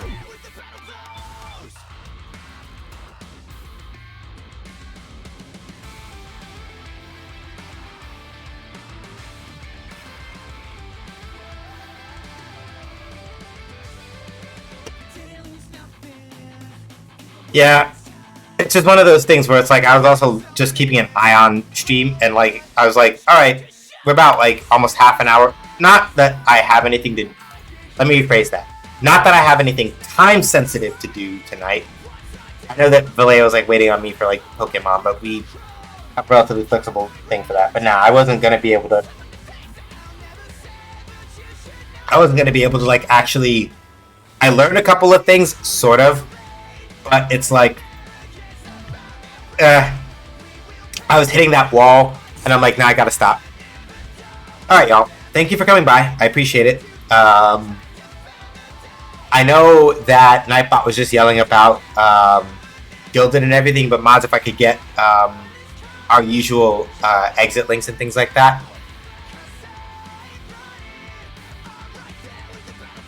So yeah, Medium, I write game design articles over there. Stream VODs are available over at my YouTube, my Ko-Fi. You can use that to support me if you don't want to give money to Jeff Bezos and Amazon. Speaking of, did they actually deliver this fucking processor, or they fucking lie to me? Because of course it would literally be the most important part of the computer that hasn't even shipped yet. Now arriving today by 10 p.m. my black ass. Anyway, yeah, Throne has a bunch of like fun stream gifts, like Kamen Rider gadgets that I use for redeems, sometimes on stream, or organizational stuff for my desk. My card has all my other social links and spots you can find me. And yeah, like I said earlier at the start of stream, I am not I'm slowly beginning to close down my Discord because Discord is just fucking around too much with a bunch of nonsense and bullshit, and I'm not in the mood for it anymore. So yeah, we are over on Guilded. If you click that Guilded link, you will basically get the opportunity to apply for the Guilded. One of us will take a look at it, and provided you answered all the questions correctly, you get in. Especially the last one, please pay attention to that one. People have been doing a thing where they don't actually read what it asks you, and then they answer wrong, and then I deny your application, you have to do it again. But yeah, thank y'all for stopping by. Thanks again, Orion, for the raid. I appreciate it. I'm looking for somewhere to drop us off at.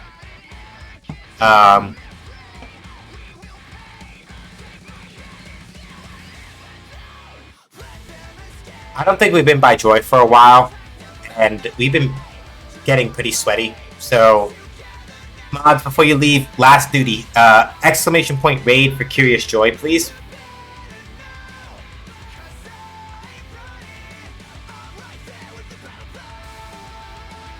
So, Joy plays a lot of different games.